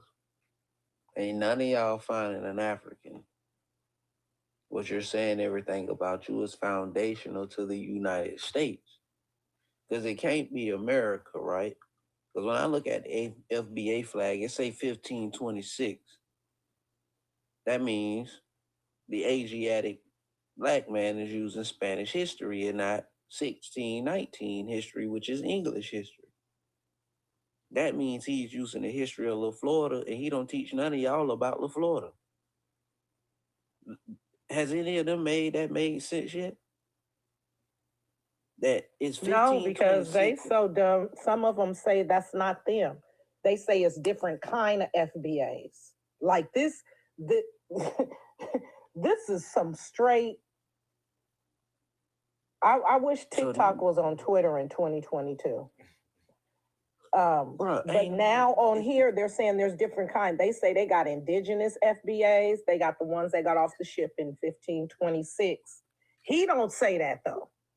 He say the only FBAs got off that ship in 1526. That's what he says. But they're now saying, huh? No, all the ones. No, but they now saying that he ain't got nothing to do with FBA. They done took the term and now they turning it in what they want to. Like this is getting really interesting. Yeah. So basically, they FBA finna be the new Crips and Blood. Against them own self. Because that's what the CIA did. That's what the CIA did to a lot of motherfuckers, and they don't know it. Like, bro, I got some OG homeboys from Watts or whatever, and some of them was locked up during the time when gangbanging was coming in most prominent in LA. And one of the things they told me was, bro, a lot of them niggas was just individuals in their own little neighborhoods doing their own things, and some of them folks got locked up and they just started being labeled Bloods. And they was confused because they would throw them in a dorm full of Crips. And them folks literally, some of them OGs say that's how they became Blood. Like, and that shit stayed with them folks. And it's well documented too. So, it's just like, I love the homies and shit. You know what I'm saying? Shout out to the Rellies. But what the fuck is really going on right now that these folks have really taken this thing and they running off and now they trying to divide it? Once that shit started to divide, bro, that shit is a gang now, bro. It's an actual organization that can get people locked away. And I don't think they understand that, like, see, Black Lives Matter was just one thing about Black Lives Matter. So it was hard to lock people up on BLM. But this is what y'all doing. Y'all don't realize that this shit got fractions and divisions now. But Black Lives Matter didn't call the OMB and say that they wanted this to be the name of their ethnicity. My point exactly. And y'all have fractions of this. So y'all are finna do the same thing Jesse Jackson did. Before Jesse Jackson, what his name is, Michael, what his name is? Damn, the Stokely dude. Stokely Carmichael. He turned everybody black. Jesse turned everybody into Africans. Who turned everybody into Negroes? Like, people got to start paying some attention that these motherfuckers was literally bringing around fake so-called leaders who were media leaders, right? Because nobody personally knew them niggas. And all of a sudden, our whole identity changed based on how they feel in their political campaigns. So FBA is right now as a social political group, which is y'all are trying to turn into a racial group, right? Once y'all establish that as a racial group, y'all do know them folks gonna start locking y'all ass up for all the crimes y'all done committed since the initiation of that shit, right? So for every innocent person that don't rock with y'all, Y'all finna get them classified under something, knowing damn well that y'all got a bunch of illegal bullshit going on under y'all selves, bro. Cause that's all FBA finna turn into is a crime organization, bro, with a racial label to it. Just like black did, just like African American did. But you know what didn't have a crime jank to it was colors. That's the one thing they didn't want people to be in America was colored. Why didn't they want folks to be colored? Because if you go back and you look in the 60s, there was signs that said colored and signs that said white. And coloreds can drink out of both goddamn fountains because they couldn't tell whether them folks were Indians or motherfucking white. Because guess what? In colonial time, color folks qualified as white. You don't see no African American only motherfucking water fountain, do you? You don't see nothing that say black only, do you?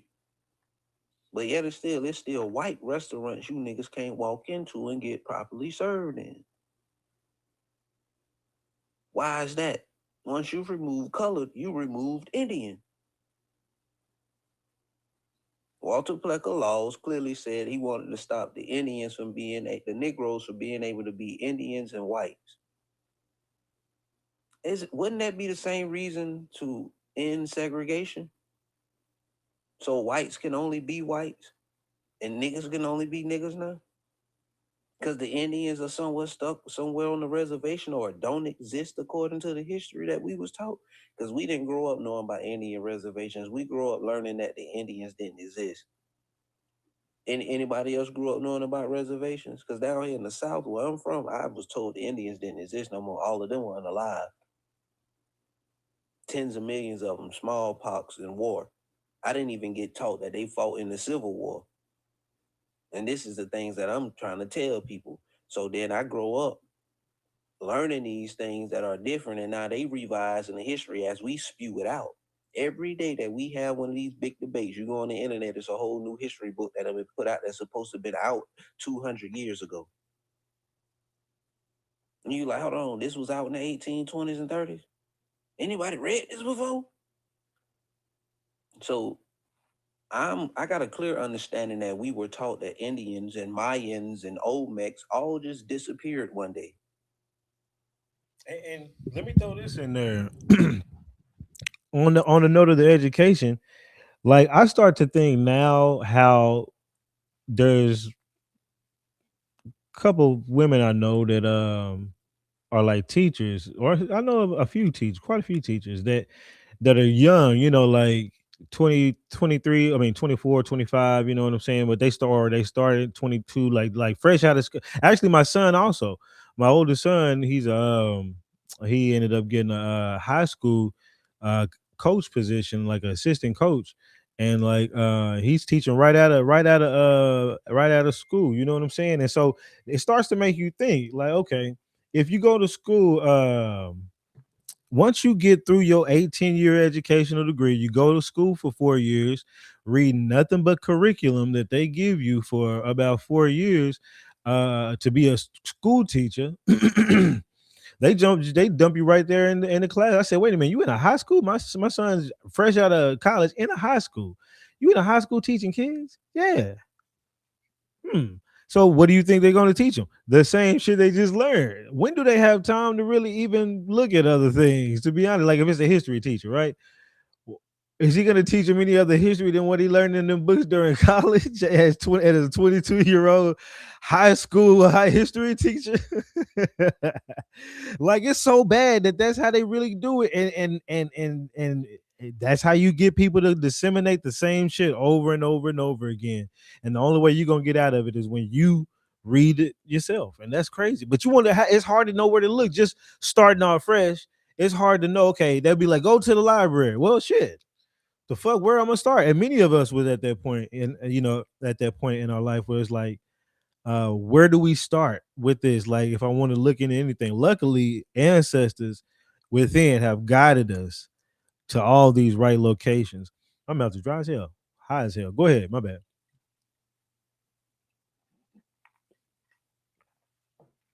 I'm looking at something real quick. Give me just a second. Oh no, I cook unless y'all want to. I'm about to. I'll cook. I wanted you to get back on the this foundation and foundational and him not knowing, yeah, where you were. Okay, yeah. So let me finish up that real quick on the foundation.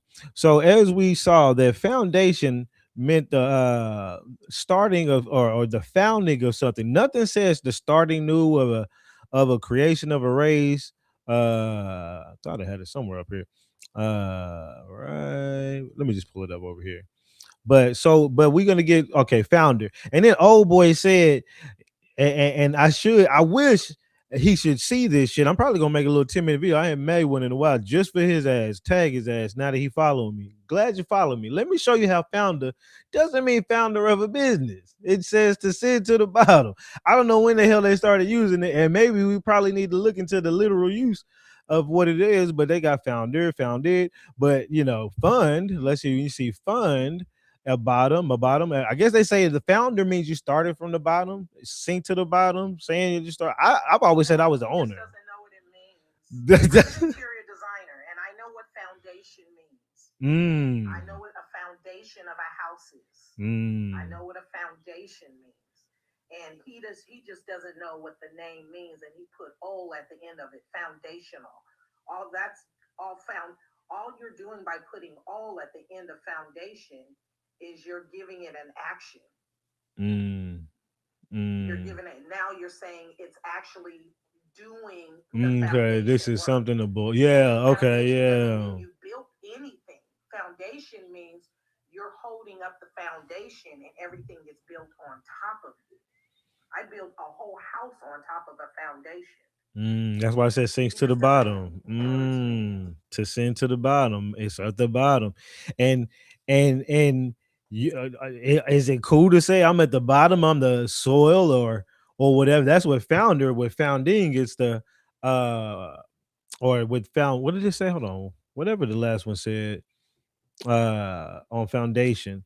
But then you got fund. That's a little bit different. It still talks about, it says the bottom foundation, groundwork, bottom floor ground, also a merchant basic stock of or capital, stock or capital, a merchant's basic stock or capital, huh? Well, yeah, fund. Yeah. We're talking about fund at a foundational, bottom foundational piece of land. Source also in Sanskrit, foundational, bottom, whatever, lowest part, meaning stock of money. Either way, I'm not really cool with using that period on my history. Our history didn't found and start right there. It wasn't founded right there. It wasn't amalgamated right there. If it did in your tree, that's fine. If for me, I gotta have like a threshold of a race in my tree. If I find about maybe 10% of another race or 5% of another race in there, maybe I say, I got a little bit of that in me. I gotta find like out of 200, what's that? 10% would be 20, 5% would be 10. That's a lot of people folks. Maybe if I found 5%, five folks or something like that, then maybe I didn't even find out. I found one. You know what I'm saying? So, and even that one's questionable, to be honest, because a lot of these people were stealing and kidnapping a lot of our Indians and having which my like through Ali Kohio, his Imahota and William Samuel Love, they were known to go together on the Trail of Tears by themselves. They say Thomas Love stayed behind, and at some point, I forgot what happened with Thomas Love. I think he passed away. Oh yeah, he passed away before they left. So okay, so this is what they said. Okay, now I'm thinking about it. They said Thomas Love and Imahota was together, whatever. But before Thomas, and he was supposedly white, right? But before they went to Oklahoma, he had passed away. And I need to go see why they said he passed away again. I can't remember. I got his book. But then the one man and woman was the wife and her children, or that child, was sent on up to Oklahoma. Now they were saying they was kidnapping women and children or sending orphan women and children and offering them in. Now that's a prime case or a prime example where a white T man can come in where the off Indian is at and put his name in their place as the kids are going up. Okay, and all of a sudden his descendants that he has with whoever can go on the records too. However they do the records, we know through the we already know through the census that the 5 civilized tribe census that it was 109 YT folks claiming to be goddamn Indian out of 179. Wow. Oh, let me show you, y'all. Let me show you real quick. Yeah, hold on. Let me show you that. That's right here. 5 civilized tribes, 1890. Somebody even wrote on that bitch. And you just got to go down right here. And so there's several things that's interesting. So 178,000 folks, right? But now let me do this so I can mark on it real quick. So I can point to specific shit. So on this, you got 179 total thousand Indians, right? And here you got your categories, right? Out of 179,000, 109,000 of those are so-called white claimants. Okay, there you got 118,000 so-called Negroes, and these are the so-called Indians, likely mixed race folks, likely maybe some Siberians, mulattoes starting to come up in there. I mean, not mulattoes, but some Siberians starting to come up there in the Oklahoma area from the but I think 1890, yeah, that happens because 1830 Dance Rabbit Treaty, 1855 was when they leased land from the Choctaws to the leased district to allow the Potawatomis, the Arapahoes, not the Potawatomis, the Arapahoes, Cheyennes, all them coming over there, and they came over there around the 1870, 80ish time. So right around this time, actually, this would be including them in that. So there's your Japanese, Mexican, Siberians somewhat possibly over there, right? But another thing that's absurd is you got your Chickasaws right here, right? Well, your Chickasaws, your total Indians of Chickasaws show that many, okay? About 5,000. That's not an 8, that's a 3, right? When you come over here, there was 48,000 Chickasaws that claim to be white. Now we already know how to do math and know how fucking goes. There's no way they could have fucked in 48,000, right? Impossible. By 1890, especially. You'd have had to have the motherfuckers having babies outside of 9 months. They having 5 month, 2 month pregnancies in this bitch. So another thing before we come back to view this is not only did the Chickasaws have the most people who claimed to be white, even though that was impossible for them to even do that, right? But I have a newspaper clipping right here. Let me show you. That it tell you that the Chickasaws themselves they weren't really down with that mixing and meddling and races and things of that nature. They're like, nigga, that ain't us. That's not us over here in that tribe. Y'all do what y'all do. Pink is for you, not for me. Do what you do. Let me find it real quick. Right here. Intermarriage about Indian and whites, right? This is an explosive article. I should read it. I probably will read it, but let's look at the bottom first. The Chickasaws, hey, are very much so opposed to white men marrying into the tribe. I wonder how you got 48,000. That's probably where a lot of them $5 came from, right? Got to be where them $5 came from. They don't go from 1900, not in 1890 having the most white tea folks in there, and they saying that here they don't even like in 1900. We don't even like that. They ain't even like that. Okay. So let's read this because this is really explosive for those who haven't seen it. It says the Indian race is about done for. There is no doubt. It has all came about by, hold on, let me give me a little highlighter. You know I got to do it. It all has came about through intermarriages with the whites, is how they're saying the Indians are going right now. Let's keep going. It says, for the most part, white men are responsible for it because they have married Indian women more than Indian men have wedded white women. Now, this is really more propaganda. I say that because they have been propagandizing, hey, we need to encourage doing marriage to Indians and white folks for the land and the rights to the blah blah blah, all this other stuff, tribe and all that. For since 1792, I got newspaper articles going back to 1792 and all the way in between here. So here they're really propagandizing and lying. Oh, it's just the Indian women are really just loving them some white men, which we know that's a damn lie. But okay, let's keep going. In the first place, the Indian women have quite a fortune. The Indian women have quite a fortune. and it has attracted some white men to them. Okay. While the Indian men are notoriously unkind to their wives and can seldom get an Indian woman to marry them willingly. It don't just sound like they shit on us not getting married and nah, them niggas, they don't like men and your black niggas like that, right? They want them a white man, right? All right, let's keep going. In accordance to this general rule of the Indian Department, any white man who marries an Indian woman is, let's go to the next one. Whoops. Any white man married to any Indian woman is entitled to share in the funds of the tribe just the same as the woman as herself, right? And their children are also allowed their equal share with the mother. Nearly every woman has money deposited with the United States for land sold many years ago. That's where the money's coming from. Okay. Deposited in their account every month. That's why they want you to get married to them, which brings in a certain income. And some of the richest men in the West are those who have married Indian wives with an S, because Thomas Love had two wives, but okay, they might just be saying it in general, but still, and have a large family of children. Well, you do that when you have two wives, or if you take two wives, right?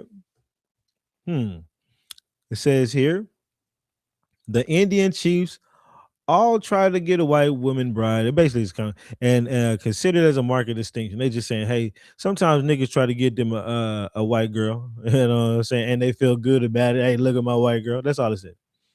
The government encourages the marriages of white men to Indians still now, and 100 years later, 100 something, 20 something years later. Yes, we still encourage them you to get married through the government as a way to civilize the Redskins. Okay, they're still saying it. I'll show you one from 1792. That's exactly what they said. We just gonna keep saying the same thing. Some of the and some of these people got subsidies for their family, like almost like if you were to get married, you can get paid if you got an interracial marriage. I heard that from Travis. I'm gonna have to find some sources for it. But yeah, that's eye opening. But this last part says some of the five civilized tribes are controlled by those who have married Indian women or took them. The Chickasaws are very much opposed to white men marrying into the tribe, but none of the other tribes are. So as we come back to here, last part, yeah, you see Chickasaws got the most white tea folks in them. Yeah, Choctaws got quite a few white folks, but which is still outlandish because they only had 10,000, about 11,000 white so-called Indians, and 28,000 white tea claimants. And then you got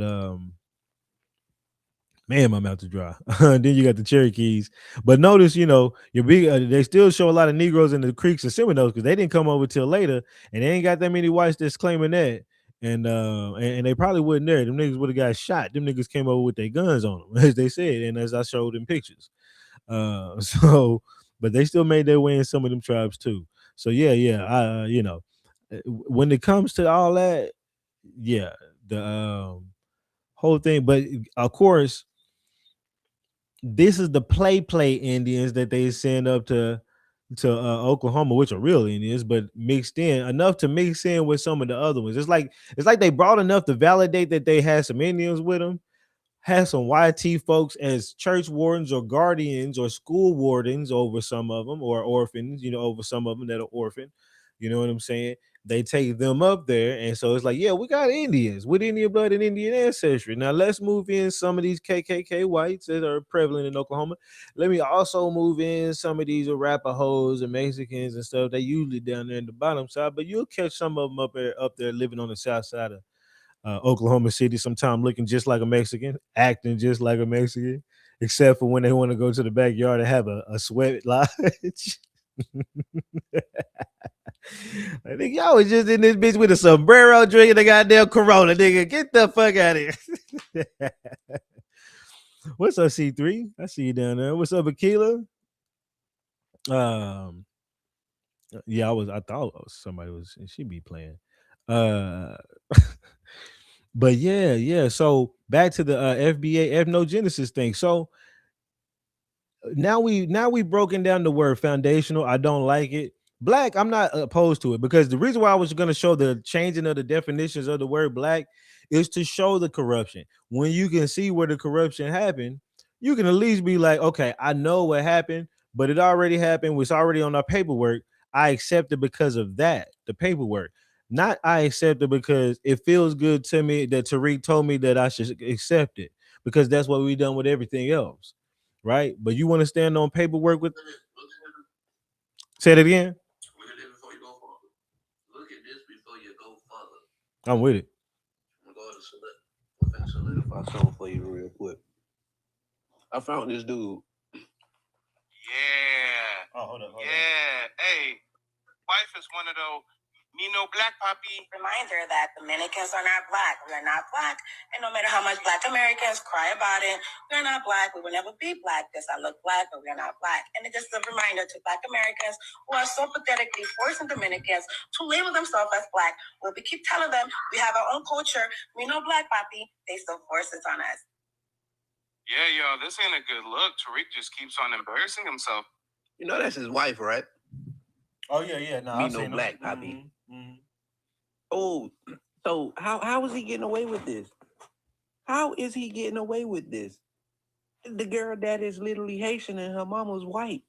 They haven't condemned that man in one way. Oh, Not one way. You mean to tell me that this man can literally call women hoes and prostitutes, say all of them deserve to have a pimp, have a tether baby mama, wife at that, right? Who's Haitian, French, and whatever her mama is, which leads back to a Jewish community. Bruh, you know what? You know what, bro? That nigga just Umar Johnson us, bro. Yeah. At least Umar baby mamas is from the hood. God damn. Yeah. I'm talking about, and you can tell the girl mixed, my nigga. No, yeah. She don't look normally nigga at all. Like, at least Umar baby mamas is from the hood. Like, at least she But stuck that's the what baby he told mama. people to go after. He has videos out and it says that you should go for a biracial woman who has a white mama and who is significantly younger than you. He's much older than Peanut. He way older than her, and her mama white. She's prey to him. He literally told people what to do, and that's what he went out and did.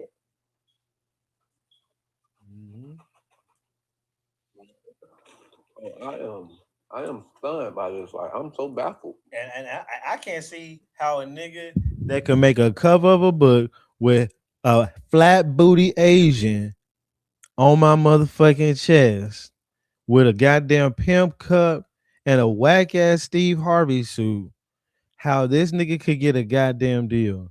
That's really pushing interracial marriage. You know what? You know who likes to push that?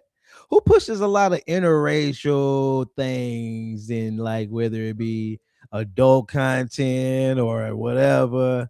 It's gonna be your Simon and Schuster, right? Your Schuster. That's how you gotta say they goddamn name. With your lips up all poked out, weird. They're like, what? You think? Do you think he came in with a title like this and a book cover like this, and somebody was compelled to be like, "Let me give you 300,000"? The Mac with then getting. What's that? Not the cover. That's not what he's been able to do. What Tyreek has been able to master is his demographic. He has found the dude. I'm not trying to be rude. You can come up, CR. My bad. You can. Follow Tyreek. You can come up, CR. Sorry. Oh, I'm sorry. No, you good. I was just trying to let CR. He can come up unless he accidentally. But keep going. I'm sorry. He has mastered a demographic, and he's been able to sell that to anyone who's willing to give him a deal. and he's been able to get it's like the demographic of the passport bro. You understand what I'm saying? The dude, the passport bro, the dude who still lives with his mama, the nigga taking care of his grandmama, living in the basement, the basic nigga at UPS who don't want nothing else. He gonna drive the truck until he's 65. Like he's mastered his demographic, and that's all you have to sell to anybody who's going to give you a publishing deal, and you just got to prove your demographic to him. And he has been able to set himself up where it's easy for him to even prove his demographic. He has subscriptions. He has people, and his demographic is like the demographic of Krishan Rock. They're not going to ask no questions. They just want someone to make them laugh and talk bad about all the bitches they can't get either. I mean, you're not with a bad bitch. You're with a little girl with a white mama. That's not a black woman. You couldn't be with a black woman. You can't be. You can't even sell that. So you gotta sell. You gotta say shit like she doesn't deserve reparations. You gotta talk about baby mamas. You gotta talk about hood rats. You've got to do all that because you have sold yourself to a demographic where you can just call Africans dusty feet and you don't have to do no lineage for reparations. You just can talk about Africans. So that's what he's been able to master, his demographic, and they're idiots. No, that's real.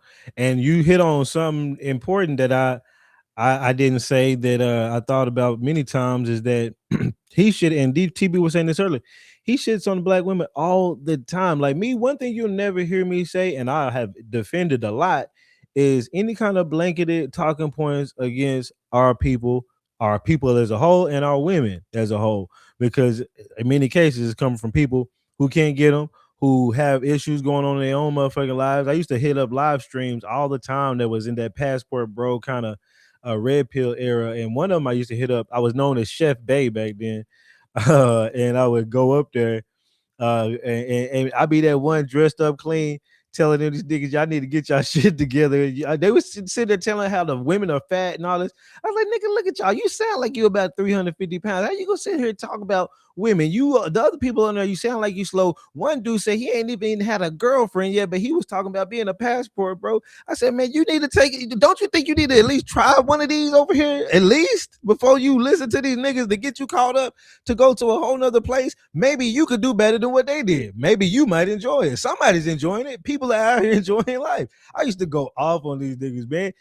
Man, about so many different things. Don't get me wrong. I understand there are complaints that are valid about women. Don't get me wrong, but it's about how you come up, because they'll sit there and say all that other shit or talk about the chastity of women, and then when it comes around the next topic, they'll be like, "Well, you know, shit, I do whatever with the girls she go come through. You know, these girls, whatever." I'm like, "How you gonna sit here?" I came up there minutes. How you gonna sit here and complain about the girl's body? Wait, I'm body counting. You out here fucking the girls and giving the body counts. Now, if you I don't fuck girls like that type of nigga Christian, and you cool and you just do your little relationship thing here and there, okay, maybe you can have a little valid argument and complain. Y'all are literally complaining about the things that you're talking about loving to do and causing the problems that you say are problems, which ain't even a problem. I mean, like, I used to, man, as you can see, I had to get off that shit. I'm gonna let Darby know. I had to get off of that shit because that's really like a go nowhere kind of like argument. You go argue about that for ages because it's always gonna be losing niggas.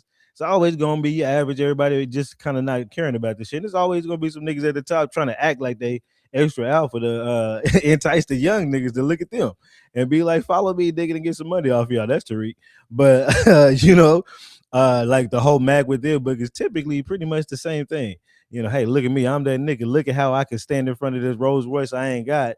There's with a, and when I get a Rolls Royce, I guess I get an Asian bitch with no booty, and then I give me a pimp cup, and I'm in the game. And and niggas be, let me read, nigga. I want to find me a motherfucking Asian flat booty bitch.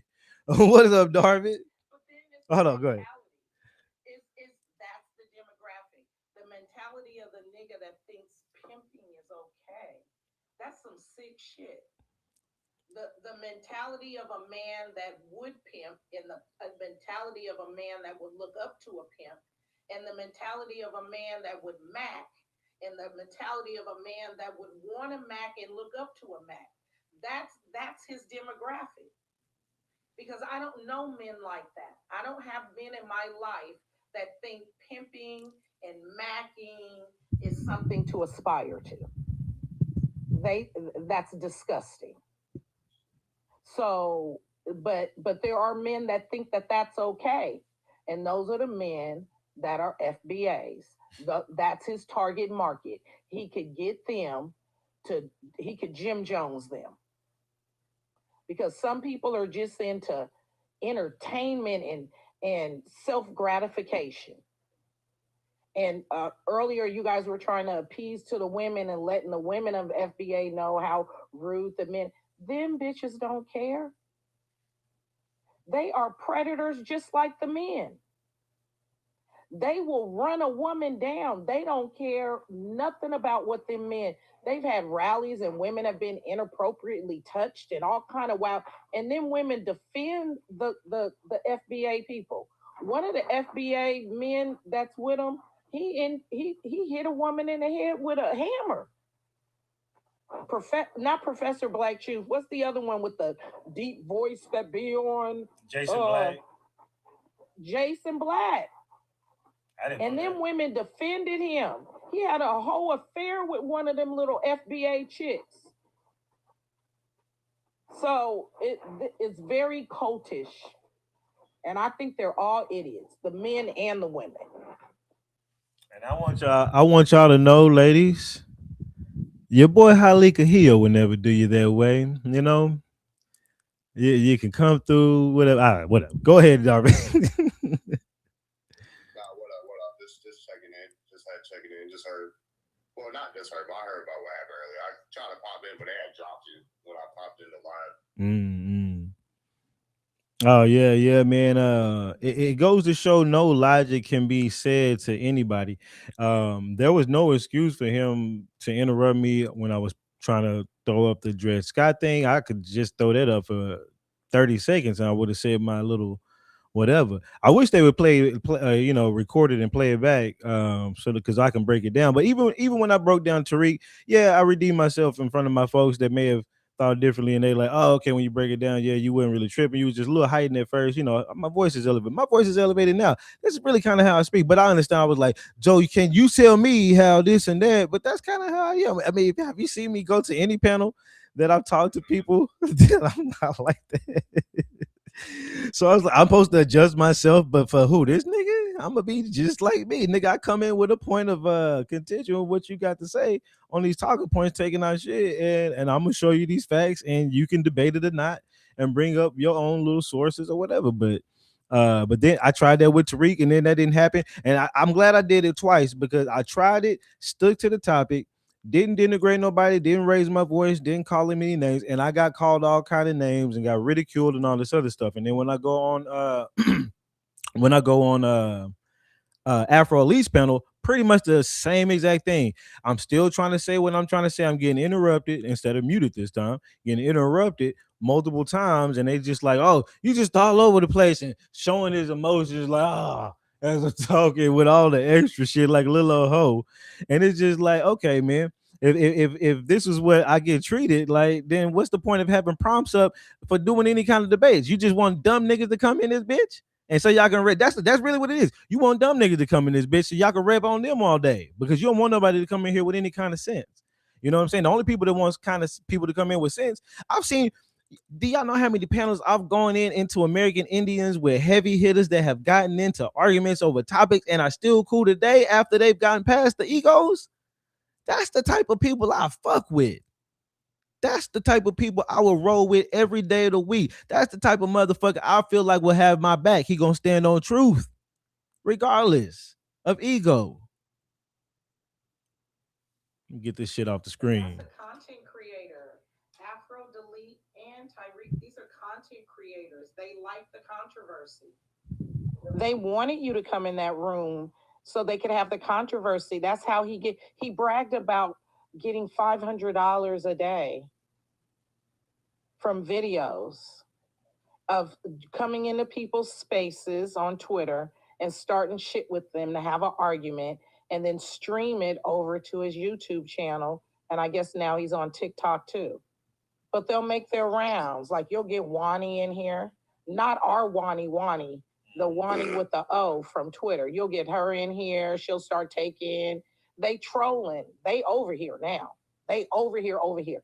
And anybody who has any motion, giving scholarship, or have a lot of followers and motion over here, especially if you're talking anything indigenous, the FBAs are strategically attacking you.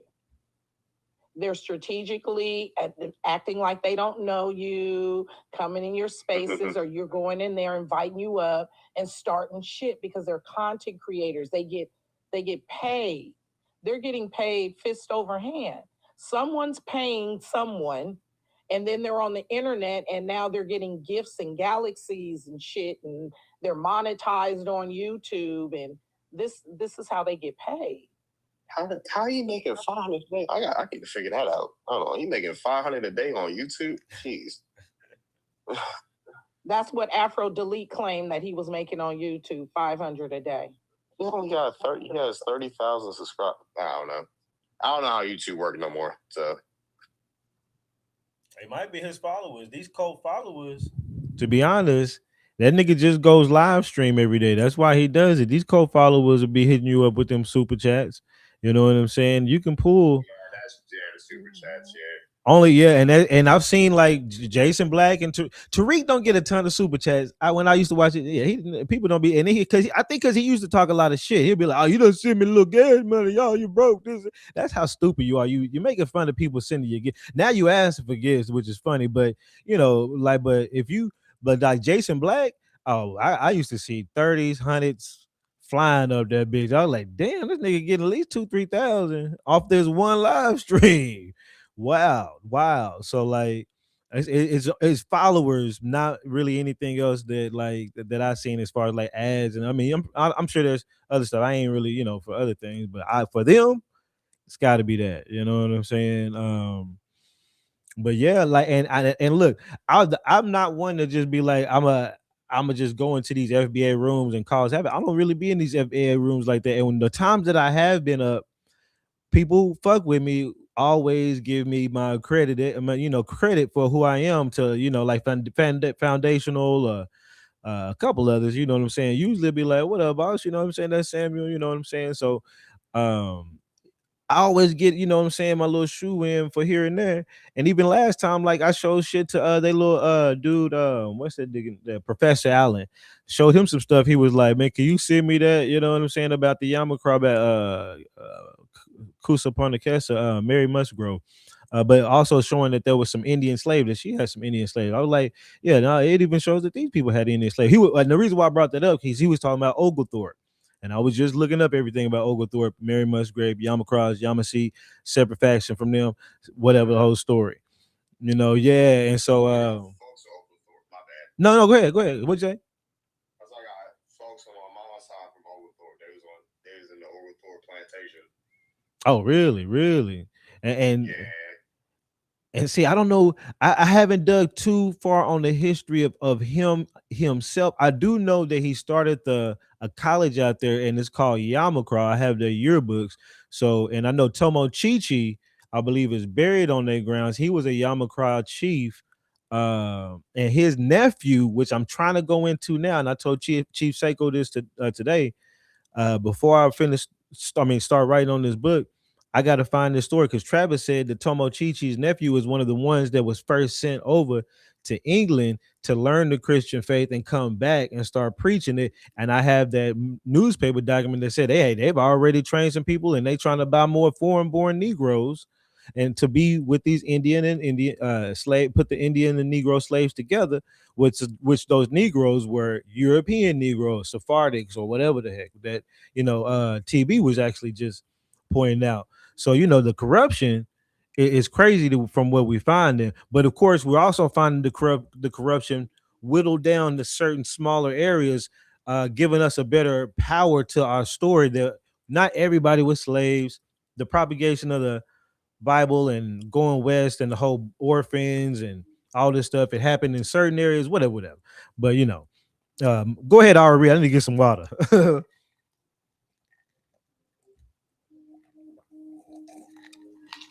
Ari, she may not know she up here.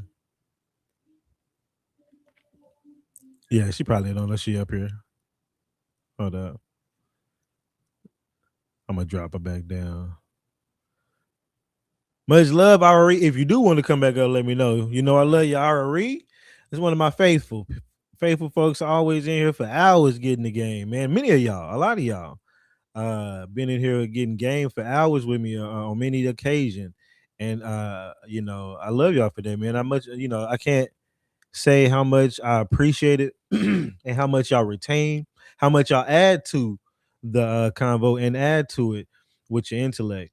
And there's certain people, I hope nobody gets jealous. There's certain people that I'll let up on the panel while I cook because I know they've done a lot of strong research and they're going to talk about topics that are going to definitely point up here. And then, of course, I'll open up the panel to just anybody coming up sometimes too. Right now, it's just kind of open. I'm gonna finish up a little bit about this foundational Black American thing, but it's just kind of open. I'm before I close out. But as so we've already been to the word foundational. We talked about the word black. Not mad with the whole word black. That's on some of our paperwork. So they can't call me going into their room as one of those people that just hate the word black. And they try to throw that in there later. You know what I'm saying? When I was when they was done when they were mute me and going off. And they was like, "You coming in here with?" The only reason why I showed the word black is so I can explain that I'm okay with the word black because of the trickery that I see that was done in the dictionaries, in the law, and all this other stuff. So how can I be mad that people want to identify with what's on their paperwork based upon that? Now, but the buck has to stop somewhere. That's got to be one of the last goddamn classifications. After that, we standing on paperwork, and then of course, everybody's seen this document. I brought up the slave population census form and was like, if you look from 1790 to 1850, even while I was showing this, he was now they said I was sassy. This nigga was doing all kind of this while I was showing records. And I'm sassy. Okay. And nobody saw my face while I was explaining my documents, but I'm sassy. Okay. But okay. And I damn sure wasn't doing the neck moving. I'm not sassy. But okay. And then I was showing that slave and free, blacks, mulattoes. I said, hey, if y'all say that slaves that came in the bulk in the 1700s, most of them on the tail end of 1700s, even if y'all go by y'all story, this document shows, hey, here's the bulk of the people getting here, and here's from 1790 to 1850. If the number that jumps from 275,000 to 3 point, oh no, wait a minute, hold on. It jumps from 687,000 to 3.2 million in 50, 60 years. That means we birthed a hell of a lot of babies. And if it was all graping going on, that would be a ton of mulattoes. That's the easiest thing to live. That's the easy, and they still neck jerking, neck moving. I said it right here. There's 3.2 million blackity black folks, according to them by eyesight, not biological, and also 405,000 mulattoes by eyesight, which they would classify me probably as that, and I'm not, based upon my color. Maybe or maybe they wouldn't. I would be curious as what they would classify me back then. But regardless, this is what, even if you go with the 405, it does not show that there was a man. That number doesn't even equal the 685,000 that started off in 1790. To even say that it was a mass graping of anything going on. If anything, I'm trying to kill some negative standpoints some negative talking points that y'all profusely keep putting out of here. The graping story. If you want to talk about graping, let's talk about it on a real sense. Let's look at the details. Let's be a historic investigative journalist in a degree and figure out the facts. And that's what we do over here. That's what we do without being paid from Simon and Schuster. I'm not putting out a book from Simon and Schuster. I'm not getting $500 a day on goddamn TikTok or goddamn whatever. And I ain't got a problem with anybody getting your money, but I ain't getting that. And I'm still doing all this work, going hard for my people. I might brag about the little whatever, my couple little businesses I got, couple of them, but I got that on my own hard work and whatever. And mainly I flex on y'all bitch niggas that want to say a nigga broke, because that's the next thing you want to go to. Oh, nigga broke, and the whole cover he put out, plebiscite pretending to have me in a dusty looking apartment and all this other looking shit. No, I'm not in a dusty apartment, and I'm not riding in anything dusty. Your boy got a couple businesses. I got a six room office that I have my podcast studio and music recording studio, 3 room podcast studio, and a photography room, and whatever. We better do a grand reopening on that bitch next week if you're in Dallas, come through. But like, yeah, like I done came up and did my own thing on my own throughout and outside of this system, all independent. I wasn't working under anybody, and I ain't knocking work. I was a worker too. You come from it so you can be empathetic to it. I came from call centers so I can be empathetic to niggas working in call centers and in a corporate job. I came from the cable world so I can be empathetic to my niggas in the labor world in service type jobs. And also I learned things and skills from all of these things as I made my way up out of that bitch. Literally, we are in a corporate slave plantation, and until you break yourself out of that bitch through some type of independent work, you're gonna gotta go through it. Now that you're in it, it's fine. If you figured out a way to make it work for you, I ain't mad at you for staying in the plantation. I ain't mad at you. Some people make a good living with it, and there's nothing wrong with that either. Because people need people to work for them, right? I got people working for me. Now we ain't in that system, but regardless of the situation, regardless, he's 1099 contract or whatever. You still got some stuff you got to deal with, but regardless of that, um, regardless of that, either way, you got to kind of break away from that and start to get out on your own type of shit. And as some, if you can, if you can't, that's perfectly fine too. Again, but don't call me Dusty. Don't call me Dusty. If anything, I won't brag on the money I ever get from my folks, and I won't ever. If I do good and make documentaries, no, I'm not. If I'm going to be making documentaries and movies the rest of my life. This is the year I'm getting started. But even when I come up off of that, I wouldn't brag off of that shit. You know what I'm saying? If anything, you will know I done came up. You gonna see a nigga change a little something. You know what I'm saying? But other than that, you know what I'm saying? I'm not gonna be on here bragging like, yeah, my people fuck with me. Look at what I got, this and that, and this and that, and whatever. Nah, man. If anything, I'm gonna be coming on humble, appreciating the people for even supporting the type of research and shit that I've done. And it's the ancestors that allowed them the grace to give me that type of contribution toward the work that I'm doing. You know what I mean? And the nigga might be riding a little bit cleaner than what I'm riding right now. You know what I mean? But I'm already riding clean, and I'm not doing this for that. That's the main thing. I'm not doing this for that. It didn't take Shaman and Schuster to get me here. It didn't take no Schusters for me to get a couple of business. Not no Schusters, nigga. Or Blackensteins. Yeah, go ahead. Go ahead, yeah. I want to say something about the paperwork that you have up there on the screen. Mm-hmm. Because a lot of times I hear people do a lot of explaining with stuff when it comes to rape. Mm-hmm. And there's levels to this. There was a lot of SA going on, and SA is not necessarily penetration of grape. And there's not, just because someone is SA or grape does not mean that they get impregnated and have a baby. Impregnation is very, very difficult. It's beyond difficult for a woman who is under. It's very difficult for a woman who's under stress and in a very terrifying situation.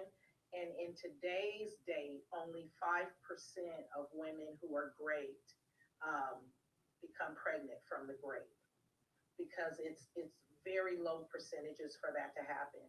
Alongside with the Rogram shot was not created into the 1960s, which lets me know that apparently there was a problem with even people who weren't great, who were having relations with white people and their babies not being able to be born because of the blood of the mother or the blood of the father attacking the baby. So if the Rogram shot is not made into the 1960s, and only 5% of women in today's day become pregnant with all of our modern technology from grape, grape cannot be used as a marker for increase in population. That's impossible with only 5%, with a 5% gain. that doesn't work like Mm. And that says a lot, says volumes, because that says that 405,000 statistically, it maybe even 10% would be 40,000, maybe, and maybe less than that, because um that's really the reality. That's the reality. They want to put that story out there, make it seem like we just been mixing, and these people had a mental power or a physical power over us that men or women had no control of in mass out of all of us. And that is not the case. I'm so glad that I can disprove that, because I've always felt in my heart that was never the case. And now, just having talking about that, the Rogam shot, the fact that, yeah, stress, cortisol gets sent out, that thing is not trying to allow anything good to happen. You need oxytocin. I think that's what it is that you need when you feel good, and you're in that good mood. You know what I'm saying? Your man take your dad anyway. But see, that's the kind of shit I do. I don't talk about pussy. I start getting in the trance. I start thinking about women. But yes, so that's what I'm talking about. You know what I'm saying? Go ahead, Black and Beauty. Yes, Samuel. Yeah, did I miss something? Because I mean, I haven't been in your room that long, but I do remember seeing another live you had did before when you had convinced me or proved to me that the birth rate was impossible. That was back when you were like we were tracking the slave ships and all that stuff, and you had proof that like it was an impossible birth rate. So did something change? Like, did I miss something? Like, what's going on? Uh, Not necessarily about the birth rates right now. More so when I went on Afro Elite's panel, I was trying to disprove their "we've all been great" by some slave master and have 20% DNA of a European in us. Because looking at the numbers right here, 3.2 million so-called black by liquorship and 405 thousand mulattoes in between the bulk time of slavery, shows that if somehow YT folks was able to successfully impregnate, and they were the cause of most of that, as well as slave breeding, that would be like 2 million mulattoes or 1.5 million mulattoes or something like that that we should be seeing. And even more so, this 405,000 of mulattoes is likely just a bunch of people on looker ship, like he's light skinned, so go ahead and throw him in that mulatto pile. Because not a whole lot of people really had that mix in them like that. As far as birth rates, yeah, I did go on Tariq's panel talking about the reclassification of the people just being counted in Alabama in 1820. Yeah, that was gonna somewhat talk about birth rates, because it was like, how does it go from 40,000 to 150,000 to 293,000 to 342,000 all in 40 years? And that's just impossible. It's not birth rates reclassification. But he took that talking point, and I was trying to say I don't know where he got that talking point. But yeah, that's all that is. Okay, because I came in and I'm like, wait a minute, we've seen this document before, and I'm like, is he saying that the birth rates are wrong? Like, what's going on? But okay, I understand what you're saying now. So this is a different topic. Yeah, I yeah. understand. Thank you. No, I appreciate that, and I love Thank that. you. You listen, because you convinced me because you caught me when we were doing the slave trip. I mean, I was like focused on those slave ships. You hear me? And then we started doing you started showing the census and showing about the reclassification and how when you did the math, and I'm like, okay. And then I did the math. And I'm like, he's kind of right. The birth rate really doesn't make sense. It's not possible to do that. So when I came in and you were talking about this number, I'm like, was the math wrong? What's going on? So you're talking about a different scenario. Okay, I get it. Thank you. That's all. Nah, much love. I appreciate that, and that warms my heart. That lets you know, man, that my live streams be about game, and that shows you right there. She came in, she's like, "Hey, I'm trying to get the game. What's happening?" And I love that. So thank you so much, Black and Beautiful. Thank you.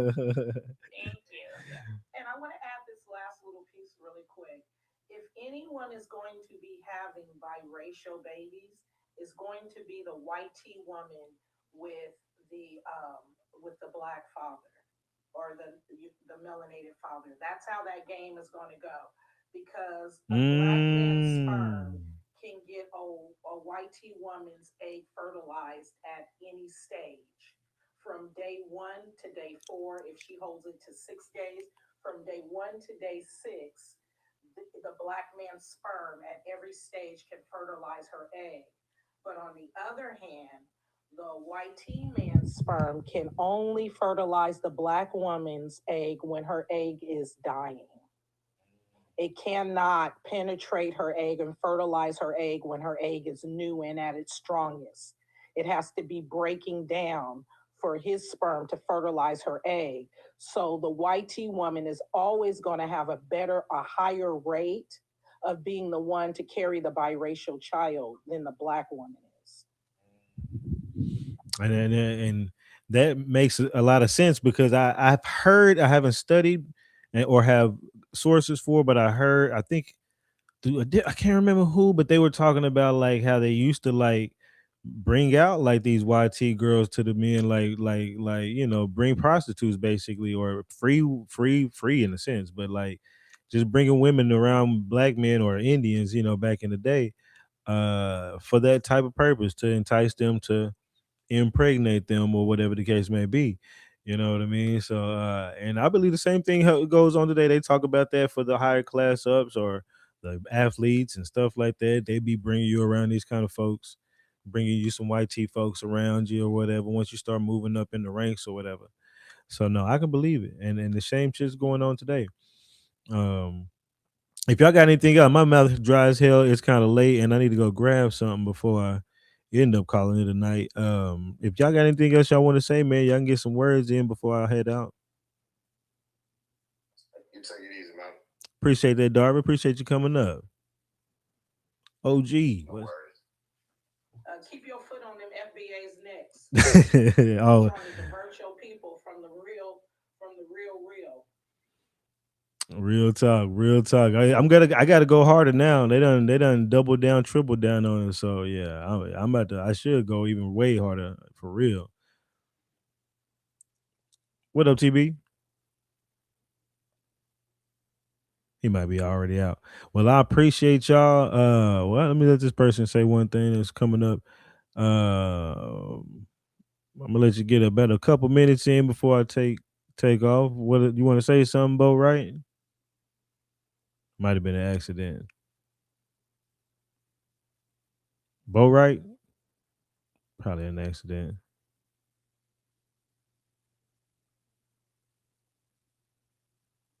Yep, probably an accident. All right, y'all. I'm gonna call it a damn night. I appreciate y'all. My mouth is hella dry. I'm about to go get some more water because I ran out of water a long time ago. And so I appreciate y'all, man. We're gonna come in next time I'm coming in. I'm coming in with game, god damn it. Hella game. We're gonna be learning. I'm gonna have some shit because I got a whole lot of newspapers clippings I gotta go through. And I gotta start writing this Yamasi, man. But luckily he gave me the okay to like, yeah, I'm good, man. But like on timing and stuff, man. But like there's just so much shit that was going on in South Carolina and North Carolina. I didn't know I was gonna find, man. That I got to keep digging. So I'm gonna be doing that, but I'm gonna be sharing what I find too as well, man. It kind of gives a little bit more, a little anticipation toward the build up of the book that he's putting out. So I appreciate y'all. Much love, and I will talk to y'all probably tomorrow. Maybe we'll see. All right.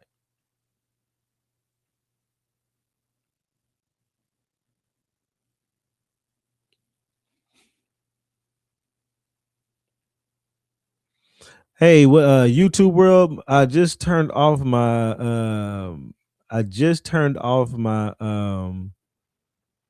TikTok, and I was looking at my Tik. So when I'm doing my those TikTok panels when I have the people up, I do I have my TikTok studio up, so I don't be seeing y'all. So I hate that I don't be seeing y'all.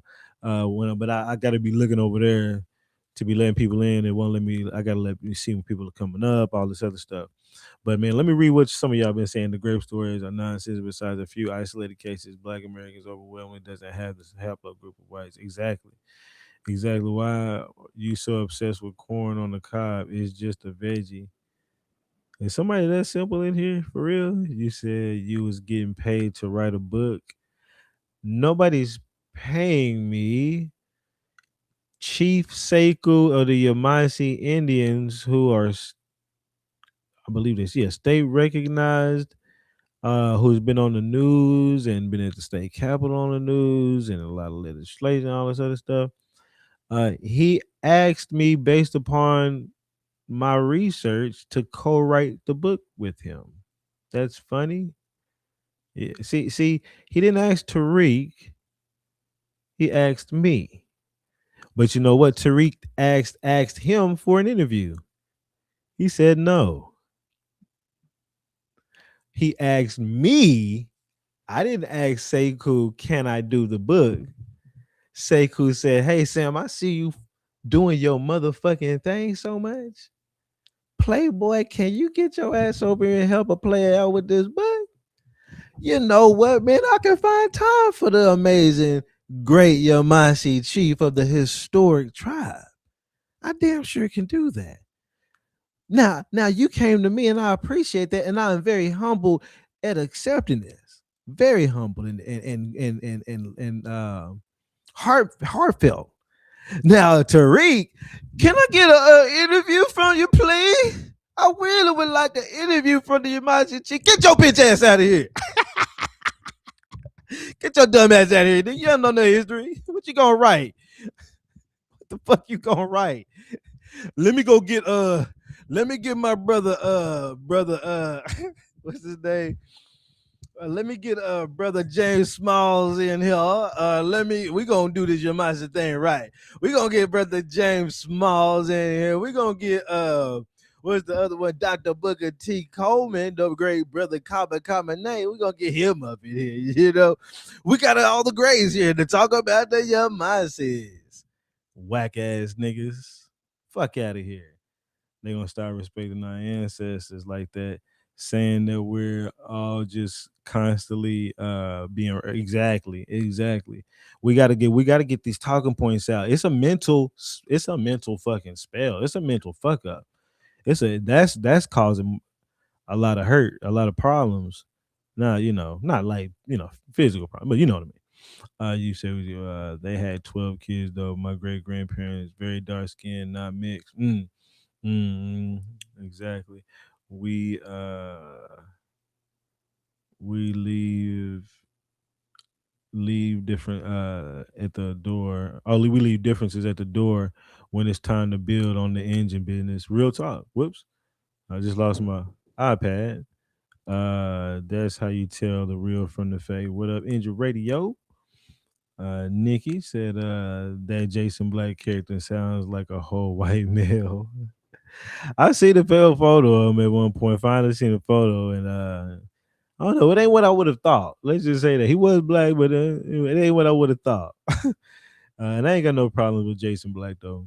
Uh, like he ain't really so on trying to get people to accept FBA or anything. He just tries to get people to, he's building men, giving them job. That's one thing I do like. He, building, network of men that, that can kind of get certain jobs and move themselves up. And there's been a lot of testimonials on his show that I can say at least he's putting in that kind of work.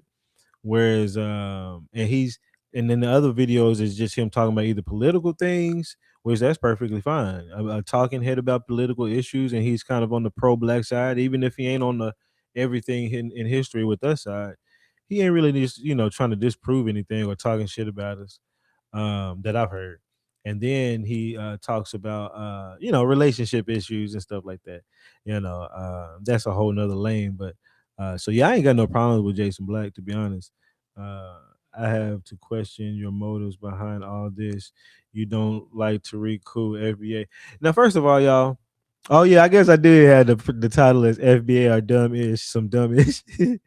I was about to say, first of all, I'm not even talking about FBA on this live stream, but no, I forgot. It's been going so long. See, it started long before. It's 2.5 hours here, but I thought I pressed the stream button an hour before, and so y'all missed the hour. of what was going on TikTok. That kind of sucks. I'm a download that first hour from TikTok and I'm gonna upload it to YouTube for y'all because that was like the raw emotion of me coming in after Afro Elite, after the live stream on Afro Elite or whatever. But yeah, I ain't got time for them fools, man. And so he told me you being disrespectful, Indians and black. I can't read all that all cap shit. Fleeing tricks, no matter making, can convince me to hear the throat. Oh yeah, I remember when you say that. Yeah, yeah, yeah. The German Jews same and help put us in this mess with being there. Yeah, yeah. Yeah, yeah, yeah. Nah, look, I again, man. I'll do that again, man. I appreciate y'all. Much love to the YouTube fam down there. Did that nigga left? Why you so obsessed with the court? After I said all that shit, that nigga said never said nothing else after that. Hey, that literally that on my shit. My mouth is dry as hell. On my shit, literally people don't want to comment again after I clown them a lot of times. I make it sound so stupid. You know what I'm saying? Like, damn, I did type that. Yeah, your dumb ass typed that, and I clowned you for it. Like, why would you say you? Oh, you get paid for a book? Blah blah. Like that's a bad thing. Is that a that's a that like I don't know. These people don't make no goddamn sense, y'all. They don't make no sense. I wish I could see what. No, I can see it. I can see it.